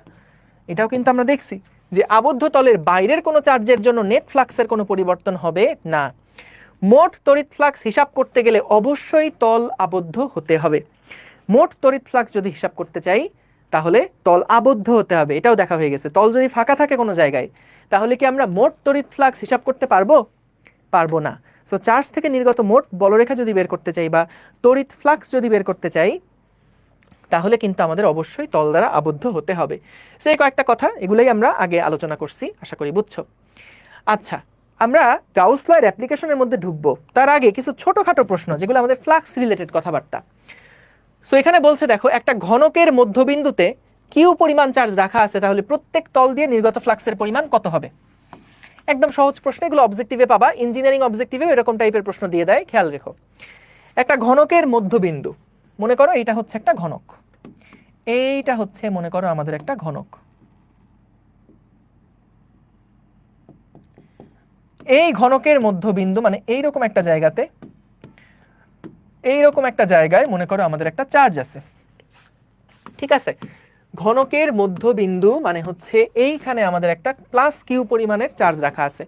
এখন বলছে মধ্যবিন্দু যেহেতু রাখা, বলছে প্রত্যেক তল দিয়ে নির্গত ফ্লাক্সের পরিমাণ কত হবে বের করো। তাহলে ভাইয়া এইটা তো একটা ঝামেলার কাজ মনে হচ্ছে, কারণ চারিদিক থেকে বলরেখা বের হবে, আমাদের সবার সাথে তো এরিয়ার ডিরেকশন একরকম হবে না, সো এখানে একটা হিজিবিজি হয়ে যাওয়ার সম্ভাবনা আছে। কিন্তু দেখো আসলে সহজ। বলো তো, এখান থেকে যে বলরেখাগুলো বের হবে, বলরেখাগুলো কিন্তু একদম সুষমভাবে বের হবে, বলরেখাগুলো একদম সুন্দর মতন সুষমভাবে বের হবে, এভাবে করে চারিদিক থেকে বলরেখা ছড়ায় পড়বে। তাহলে বলো তো, যেহেতু এটা একদম মধ্যবিন্দুতে আছে, তাহলে প্রতি তল দিয়ে অতিক্রান্ত ফ্লাক্সের পরিমাণ কি সেম সেম হবে না বলো তো? যেহেতু এটা ঘনকের মধ্যবিন্দুতে আছে, তাহলে এর মধ্যে দিয়ে অতিক্রান্ত ফ্লাক্স, এর মধ্যে এর মধ্যে এর মধ্যে এর মধ্যে এর মধ্যে প্রত্যেকটার মধ্য দিয়ে অতিক্রান্ত ফ্লাক্সের পরিমাণ কি সেম সেম হবে না? কারণ মধ্যবিন্দুতে আছে যেহেতু। তাহলে আমরা তো জানি ভাইয়া টোটাল ফ্লাক্স কত হয়, টোটাল ফ্লাক্স হয় হচ্ছে Q divided by epsilon naught. এই পরিমাণ বলরেখা কি আসলে 6টা তলে ভাগ হয়ে যাবে না? তাহলে প্রতি তলে বলরেখা, প্রতি তলে ফ্লাক্স, প্রতি তলে ফাই সমান সমান হবে ফাই টোটাল ডিভাইডেড বাই 6। প্রতি তলে বলরেখা হবে হচ্ছে ফাই টোটাল ডিভাইডেড বাই 6, তার মানে Q divided by 6 into epsilon naught, এটা হচ্ছে আমাদের প্রতি তলে নির্গত ফ্লাক্সের পরিমাণ। কথা বুঝছো? নেট জিরো কেন? নেট তো জিরো না, ভিতরে যদি বলরেখা, ভিতরে যদি চার্জ থাকে তাহলে এখানে কি প্রত্যেকটা বলরেখাই তো বাইরে বেরোচ্ছে, প্রত্যেকটা বলরেখাই বাইরে বেরোচ্ছে। প্রত্যেকটা তলের মধ্য দিয়ে নেট যে বলরেখার পরিমাণ সেটা হচ্ছে Q divided by epsilon naught. এই যে Q divided by epsilon naught, এটা হচ্ছে পুরা বদ্ধক্ষেত্র দিয়ে যে টোটাল পরিমাণ বলরেখা পাস হয় সেটার পরিমাণ এটা। তাহলে একটা তলের মধ্য দিয়ে অতিক্রান্ত বলরেখা কত? Q divided by 6 into epsilon naught, 6 দিয়ে ভাগ হবে। বুঝছো? ই তো প্যারালাল না, কোনো অসুবিধা নেই, আমরা তো ফ্লাক্সের সংখ্যা হিসাব করতেছি। সো যখন এটা একেবারে মাঝখানে আছে তখন বলো তো উপরের তল যত দূরে ওই চার্জ থেকে, পাশের তল সাইড থেকে ততটুকু দূরে, এই পাশের তল মাঝখান থেকে ততটুকু দূরে, এই পাশের তল এই পাশের তল প্রত্যেকটা কিন্তু একদম সমান সমান দূরে কিন্তু ওই তলগুলো আছে। 6টা তল চার্জ থেকে সমান সমান দূরত্বে আছে। তাহলে একটা তল দিয়ে যা ফ্লাক্স বেরোবে 6টা তল দিয়ে কি সেই পরিমাণ ফ্লাক্সই বেরোবে না? তো আমাদের তো বলছে একটা তলের মধ্যে দিয়ে ফ্লাক্সের পরিমাণ কত। সো আমরা জানি চার্জ থেকে নির্গত টোটাল ফ্লাক্স হয় কিউ বাই এপসাইলন নট। তাহলে 6 তলে ওই টোটাল ফ্লাক্স ভাগ হয়ে যাবে, 6টা তলে ওই টোটাল ফ্লাক্স ভাগ হয়ে যাবে, তাহলে একটা তলে ফ্লাক্সের পরিমাণ Q divided by 6 into epsilon nought. Done. মধ্যবিন্দুতে না থাকলে তখন কি হবে? চলো না থাকলে আমরা একটা দেখে আসি। মধ্যবিন্দুতে না থাকলে এই দেখো, আচ্ছা এটা অর্ধগোলকের কেন্দ্রে রাখা আছে, অর্ধগোলকের কেন্দ্রে রাখা আছে। সো মনে করো এইটা হলো গিয়ে আমাদের একটা অর্ধগোলক, এটা হলো আমাদের একটা অর্ধগোলক। এই অর্ধগোলকের এইখানে আমাদের একটা কি রাখা আছে, কেন্দ্রে আমাদের একটা চার্জ রাখা আছে। ভাইয়া বলো তো এইখানে আমাদের টোটাল ফ্লাক্সের পরিমাণ কি হবে? মানে এই তল দিয়ে নির্গত ফ্লাক্সের পরিমাণ কত হবে? অর্ধগোলকের কেন্দ্রে তুমি রাখছো, অর্ধগোলকের কেন্দ্রে একটা চার্জ রাখছো, অর্ধেক হবে। Very good. কারণ দেখো উপর দিয়ে যতগুলো বলরেখা বেরোবে, উপরের হাফ দিয়ে যতগুলো বলরেখা বের হবে ভাইয়া, নিচের হাফ দিয়ে ঠিক ততগুলো বলরেখাই তো বেরোবে। তাহলে ফ্লাক্সের পরিমাণ টোটাল ফ্লাক্সের অর্ধেক হবে না? ফ্লাক্সের পরিমাণ হবে টোটাল ফ্লাক্সের অর্ধেক। টোটাল যে ফাই, সেই ফাইয়ের অর্ধেক। টোটাল ফাই হচ্ছে কিউ বাই এপসাইলন নট, তাহলে Q by 2 into epsilon naught, এটা হচ্ছে আমাদের টোটাল ফাইয়ের ভ্যালু, অর্ধগোলকের মধ্যে দিয়ে অতিক্রান্ত ফ্লাক্সের পরিমাণ। তাহলে দেখো আমরা কিন্তু ওই কনসেপ্টটা দিয়ে হিসাব করতেছি, এখন আর ই ডট এ এই ঝামেলা দিয়ে করতেছি না। ই ডট এ দিয়ে করতে গেলে কিন্তু ভেজাল, এটা অতটা ভেজাল না হলেও এটা কিন্তু ভেজাল। এই যে ই ডট এ দিয়ে যদি করতে চাও, আমরা ওই কনসেপ্টটা কাজে লাগাচ্ছি যে আচ্ছা একটা চার্জ থেকে টোটাল ফ্লাক্সের পরিমাণ তো কিউ বাই এপসাইলন নট, তাহলে 6 ভাগে ভাগ হয়ে গেলে 1 ভাগে কত, 2 ভাগে ভাগ হয়ে গেলে 1 ভাগে কত, এইভাবে করে আমরা হিসাব করছি। বুঝছো? হ্যাঁ, নিচে আবদ্ধ না তো অঞ্জন, নিচে আবদ্ধ যদি থাকতো তাহলে তো টোটাল গোলকের মধ্যে দিয়ে অতিক্রান্ত ফ্লাক্স হতো কিউ বাই এপসাইলন নট, কিন্তু যেহেতু অর্ধেকটা আবদ্ধ, তাহলে অর্ধেকের মধ্যে দিয়ে অতিক্রান্ত ফ্লাক্স কতটুকু হবে? নিচের অর্ধেক থাকলে টোটাল হতো কিউ বাই এপসাইলন নট, তাহলে জাস্ট উপরের অর্ধেকের মধ্যে দিয়ে কতটুকু ফ্লাক্স যাবে? কিউ বাই এপসাইলন নটের অর্ধেক। এই তো, সহজ। হ্যাঁ, এটা আবদ্ধ না, এটা আবদ্ধ না। আমরা যে ফাইটা বের করছি, এটা কি টোটাল ফাই বেরোইছে? চার্জ থেকে নির্গত টোটাল ফাই কি এটা বেরোইছে? এটা কি চার্জ থেকে নির্গত টোটাল ফাই বলো তো? না তো, কারণ আমি তো পুরাটুকু ক্ষেত্র নেই নাই, আবদ্ধ ক্ষেত্র নেই নাই। সো আবদ্ধ ক্ষেত্র যদি না নাও তাহলে টোটাল ফ্লাক্স তো বের হবে না, তার অর্ধেক বেরোইছে এখানে। ঠিক আছে? এবং যখন তুমি এখানে ধরো একটা সারফেস নিচ্ছ, কথা বুঝছো, যখন একটা সারফেস নিচ্ছ তখনও কিন্তু দেখো আমাদের কিন্তু একটা তল নিলে তো আর ওটা আবদ্ধ না, তাহলে যেটা বেরোচ্ছে টোটাল ফ্লাক্সের পরিমাণ কিউ বাই 6 এপসাইলন নট, এটা কি টোটাল ফ্লাক্স? টোটাল ফ্লাক্স না তো। টোটাল ফ্লাক্স তখনই হতো যদি আবদ্ধ করে ফেলতে পারতাম, কিন্তু আমরা তো একটা তল নিছি, তাহলে 6 ভাগের 1 ভাগ। আশা করি ক্লিয়ার। এখান থেকে এমসিকিউ আসে, সিকিউ না, এমসিকিউ পাবা। এই অঙ্কটা দেখো, এ বাহু বিশিষ্ট কোনো ঘনকের একটা শীর্ষবিন্দুতে প্লাস কিউ পরিমাণ চার্জ আছে, ঘনকের মধ্য দিয়ে নির্গত ফ্লাক্সের পরিমাণ কত হবে? এটা খুব ভালো একটা প্রশ্ন। আচ্ছা দেখো, একটু হাতে আঁকাবো। মনে করো এইটা হচ্ছে গিয়ে, মনে করো আমাদের একটা ঘনক,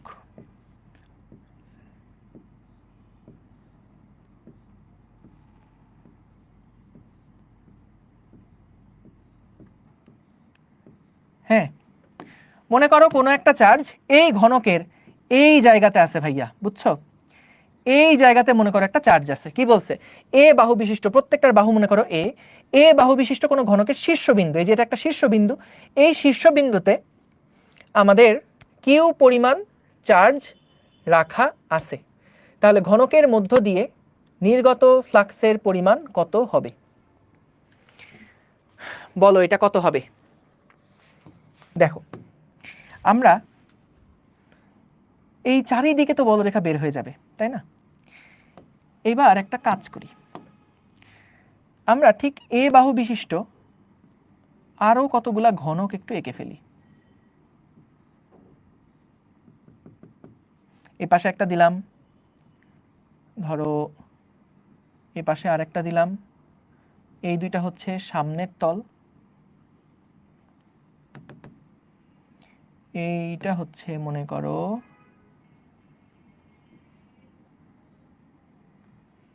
এখানে সামনে দুইটা স্কয়ার রাখছি, আরেকটা স্কয়ার আছে হচ্ছে কোন জায়গায়, এই জায়গাতে আরেকটা স্কয়ার আছে, মনে করো একটা কিউব আছে, সরি এখানে একটা কিউব আছে। তো বলো তো আমরা নিচে কয়টা ঘনক আঁকছি বলো তো? নিচে টোটাল কয়টা ঘনক আঁকছি? এটা কি ছবি দেখে বুঝতে পারতেছো? এই বিচ্ছিরি ছবিটা দেখে কি বুঝতে পারতেছো নিচে কয়টা ঘনক আঁকছি? গুড, 4টা ঘনক আঁকছি। সাব্বাস সাব্বাস সাব্বাস, নিচে আমরা 4টা ঘনক আঁকছি। উপরে বলো তো এভাবে করে আমরা কি আরো 4টা ঘনক আঁকতে পারবো না? উপরে আমরা ঠিক এভাবে করে আরো 4টা ঘনক আঁকতে পারবো কিনা? এখানে একটা আঁকলাম, এ বাহু বিশিষ্টই ঘনক, কিন্তু এইখানে একটা আঁকলাম, তারপরে ধরো এইখানে একটা আঁকলাম, আর একটা আছে এই জায়গাতে, বাবারে বাবা একটু অন্য কালার দিয়ে নাহলে বোঝা যাবে না, এটা সামনের গুলা, এইখানে হচ্ছে আর একটা আঁকছি। তাহলে বলো তো, নিচে ছিল 4টা, নিচে 4টা, উপরে 4টা, টোটাল 8টা ঘনকের, 8টা ঘনকের একদম সেন্টারে আমাদের এই চার্জটা আছে না বলো তো? এই 8টা ঘনকের একদম সেন্টারে আমাদের এই চার্জটা রাখা আছে না? বুঝছো? 8টা ঘনকের সেন্টারে আমাদের চার্জটা আছে কিনা বলো।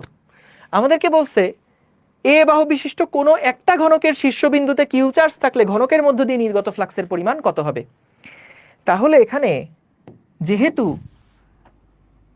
এটা 8টা ঘনকের একদম সেন্টারে আছে, তাহলে বলো তো প্রতি ঘনক দিয়ে অতিক্রান্ত ফ্লাক্স কত হবে? প্রতি ঘনক দিয়ে অতিক্রান্ত ফ্লাক্স কত হবে? টোটাল ফ্লাক্সের কত ভাগ একটা ঘনকের মধ্যে দিয়ে যাবে বলো তো? Very good, very good. So টোটালটার 8 ভাগের 1 ভাগ কিন্তু একটা ইয়ার মধ্যে দিয়ে যাবে। টোটাল ফ্লাক্সের, মনে করো এদিকে একটা গেল, আচ্ছা এটা আঁকলে আরো হিজিবিজি হয়ে যাবে, আশা করি বুঝছো। সেন্টারে যেটা আছে এটাকে আমরা এমনভাবে চার্জটাকে প্লেস করছি, এমনভাবে মাঝখানে চার্জটাকে আমরা রাখছি, এটা একটা ঘনকের কর্নারে ছিল ঠিক আছে, কিন্তু চারপাশে আমরা এমন একটা সিস্টেম তৈরি করছি যেন আমাদের চার্জটা ওই পুরা সিস্টেমের সেন্টারে থাকে, একটা প্রতিসম অবস্থা তৈরি করছি, খেয়াল করো। সো এতে করে সুবিধা কি হয়েছে হিসাব করার, যে ঠিক আছে এটা নাকি 8টা ঘনকের সেন্টারে আছে, তাহলে প্রত্যেক ঘনক দিয়ে অতিক্রান্ত ফ্লাক্সের পরিমাণ কত হবে? প্রত্যেক ঘনক দিয়ে অতিক্রান্ত ফ্লাক্সের পরিমাণ হবে টোটাল ফ্লাক্সের 8 ভাগের 1 ভাগ। তাহলে এখানে টোটাল ফ্লাক্সের 8 ভাগের 1 ভাগ হবে একটা ফ্লাক্সের মধ্য দিয়ে, একটা ঘনকের মধ্য দিয়ে অতিক্রান্ত ফ্লাক্স। দেখো একজন বলছে ভাইয়া 8টা ঘনক কেন নিলাম? তুমি চাইলে নিচের 4টা দিয়েও করে ফেলতে পারতা, নিচের 4টা দিয়েও করে ফেলতে পারতা। কারণ বলো তো নিচের 4টা দিয়ে কিভাবে করতে পারতাম?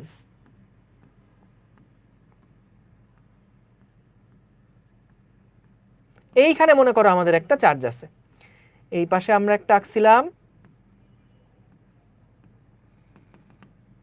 এইখানে আমরা একটা নিছিলাম, এবং পিছনে একটা নিছিলাম। সো এই 4টা দিয়েও তুমি করে ফেলতে পারতা। বলো তো দেখি এই 4টার মধ্য দিয়ে টোটাল ফ্লাক্সের পরিমাণ কত হবে?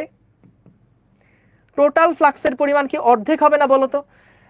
কারণ নিচ দিয়ে অর্ধেক ফ্লাক্স বের হয়ে যাবে আর উপর দিয়ে অর্ধেক ফ্লাক্স বের হয়ে যাবে, তাহলে নিচের 4টা দিয়ে অতিক্রান্ত ফ্লাক্সের পরিমাণ কত হবে? নিচের 4টা দিয়ে অতিক্রান্ত ফ্লাক্সের পরিমাণ কত হবে? টোটালটার অর্ধেক। এই যত ফ্লাক্স এটা 4 জনের মধ্যে দিয়ে বের হয়ে গেল, এটা 4 জনের মধ্যে দিয়ে বের হয়ে গেল, তাহলে একজনের মধ্যে দিয়ে কত ফ্লাক্স যাবে? 4 দিয়ে ভাগ হবে, তাহলে একজনের মধ্যে দিয়ে টোটাল ফ্লাক্স হবে 8 ভাগের 1 ভাগ। এভাবেও চিন্তা করতে পারো, কোনো অসুবিধা নাই। বুঝেছো? বুঝছো?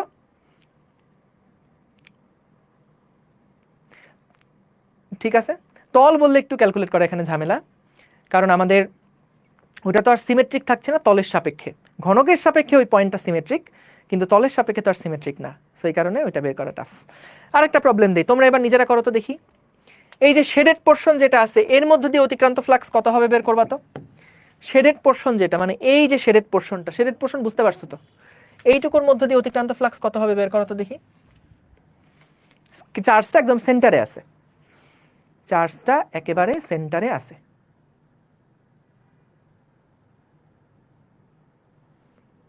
তাহলে শেডেড পোর্শন দিয়ে কতটুকু যাবে? শেডেড পোর্শন দিয়ে, very good, very good. So আমরা দেখো টোটাল ফ্লাক্স হচ্ছে Q enclosed divided by epsilon naught. এখন আমাদের 6টা তল, প্রতি তলে ফ্লাক্স কত হবে? Q divided by 6 into epsilon naught না? এখন তার মানে এই একটা তলের মধ্য দিয়ে অতিক্রান্ত ফ্লাক্সের পরিমাণ হচ্ছে Q/6 ইন্টু এপসাইলন নট। এখন এই একটা তলকে আমরা আবার কি করছি, 4 ভাগে ভাগ করছি। এই পাশের ভ্যালু যা, এই পাশের ভ্যালু তাই, এই পাশের এরিয়া তাই, এই পাশের এরিয়া তাই। তাহলে টোটালটাকে আমরা 4 ভাগে ভাগ করছি। তাহলে একটা তলের মধ্য দিয়ে যায় টোটাল এই পরিমাণ। তাহলে এই 4টা শেডেড অংশের মধ্য দিয়ে যায় এই পরিমাণ। তাহলে একটা শেডেড অংশের মধ্য দিয়ে কতটুকু যাবে দেখো, ওই 4টা পোর্শনের মধ্য দিয়ে যায় Q/6 এপসাইলন নট। তাহলে ওই একটা শেডেড পোর্শন দিয়ে যাবে কতটুকু, Q/6 এপসাইলন ইন্টু 4। তাহলে Q/4 6 24 এপসাইলন নট। এইটা হচ্ছে আনসার। মজা না অঙ্কগুলা? সুন্দর না বলো তো? সুন্দর, বুঝছো? ডান। এইবার আমরা জানি কি করব। আচ্ছা শোনো, আমরা আজকে এই পর্যন্ত রাখবো। তোমরা ফ্লাক্সের পরিমাণটা দেখছো, ভালো হয়েছে। আবার আমাদের আগামীকালকে ক্লাস খবরদার মিস করো না। আজকের যেই পড়াটা পড়ছো এটা এখনই একবার রিভিশন দাও, তারপরে লাগলে আগামীকালকে তো অবশ্যই একবার দিবা ক্লাসে আসার আগে, লাগলে আজকে ঘুমানোর আগেও আরেকবার রিভিশন দিয়ে তারপর শুবা। খুব গুরুত্বপূর্ণ আজকের ক্লাসটা। এবং আজকের ক্লাসের উপর ভিত্তি করে আমরা যে গাউস লটা শিখছি না, গাউস লটা কাজে লাগাই আমরা এখন বিভিন্ন পয়েন্টের প্রাবল্য বের করা শিখব। বুঝছো? বিভিন্ন পয়েন্টের প্রাবল্য বের করা শিখবো। সো আমরা তো ফ্লাক্স বের করছি, ফ্লাক্স বের করে লাভটা কি, কাজটা কি? কাজ নাই তো। সো ফ্লাক্স বের করার মাধ্যমে কিভাবে করে আমরা কোনো পয়েন্টের প্রাবল্য বের করব বিস্তৃত চার্জের জন্য। বিস্তৃত চার্জ মানে কি? মনে করো একটা রড বরাবর অনেকগুলা প্লাস চার্জ আছে, একটা তল বরাবর অনেকগুলা প্লাস চার্জ সুষমভাবে আছে। এইরকম বিভিন্ন বিস্তৃত চার্জের জন্য কোনো পয়েন্টে প্রাবল্য কত হয় সেটা আমরা গাউস লয়ের সাহায্যে নির্ণয় করব আগামীকালকের ক্লাসে। সো কালকে ক্লাস মিস করো না, দেখা হবে ইনশাল্লাহ। আসসালামু আলাইকুম, আল্লাহ হাফেজ। কালকে মিস করো না, টাটা।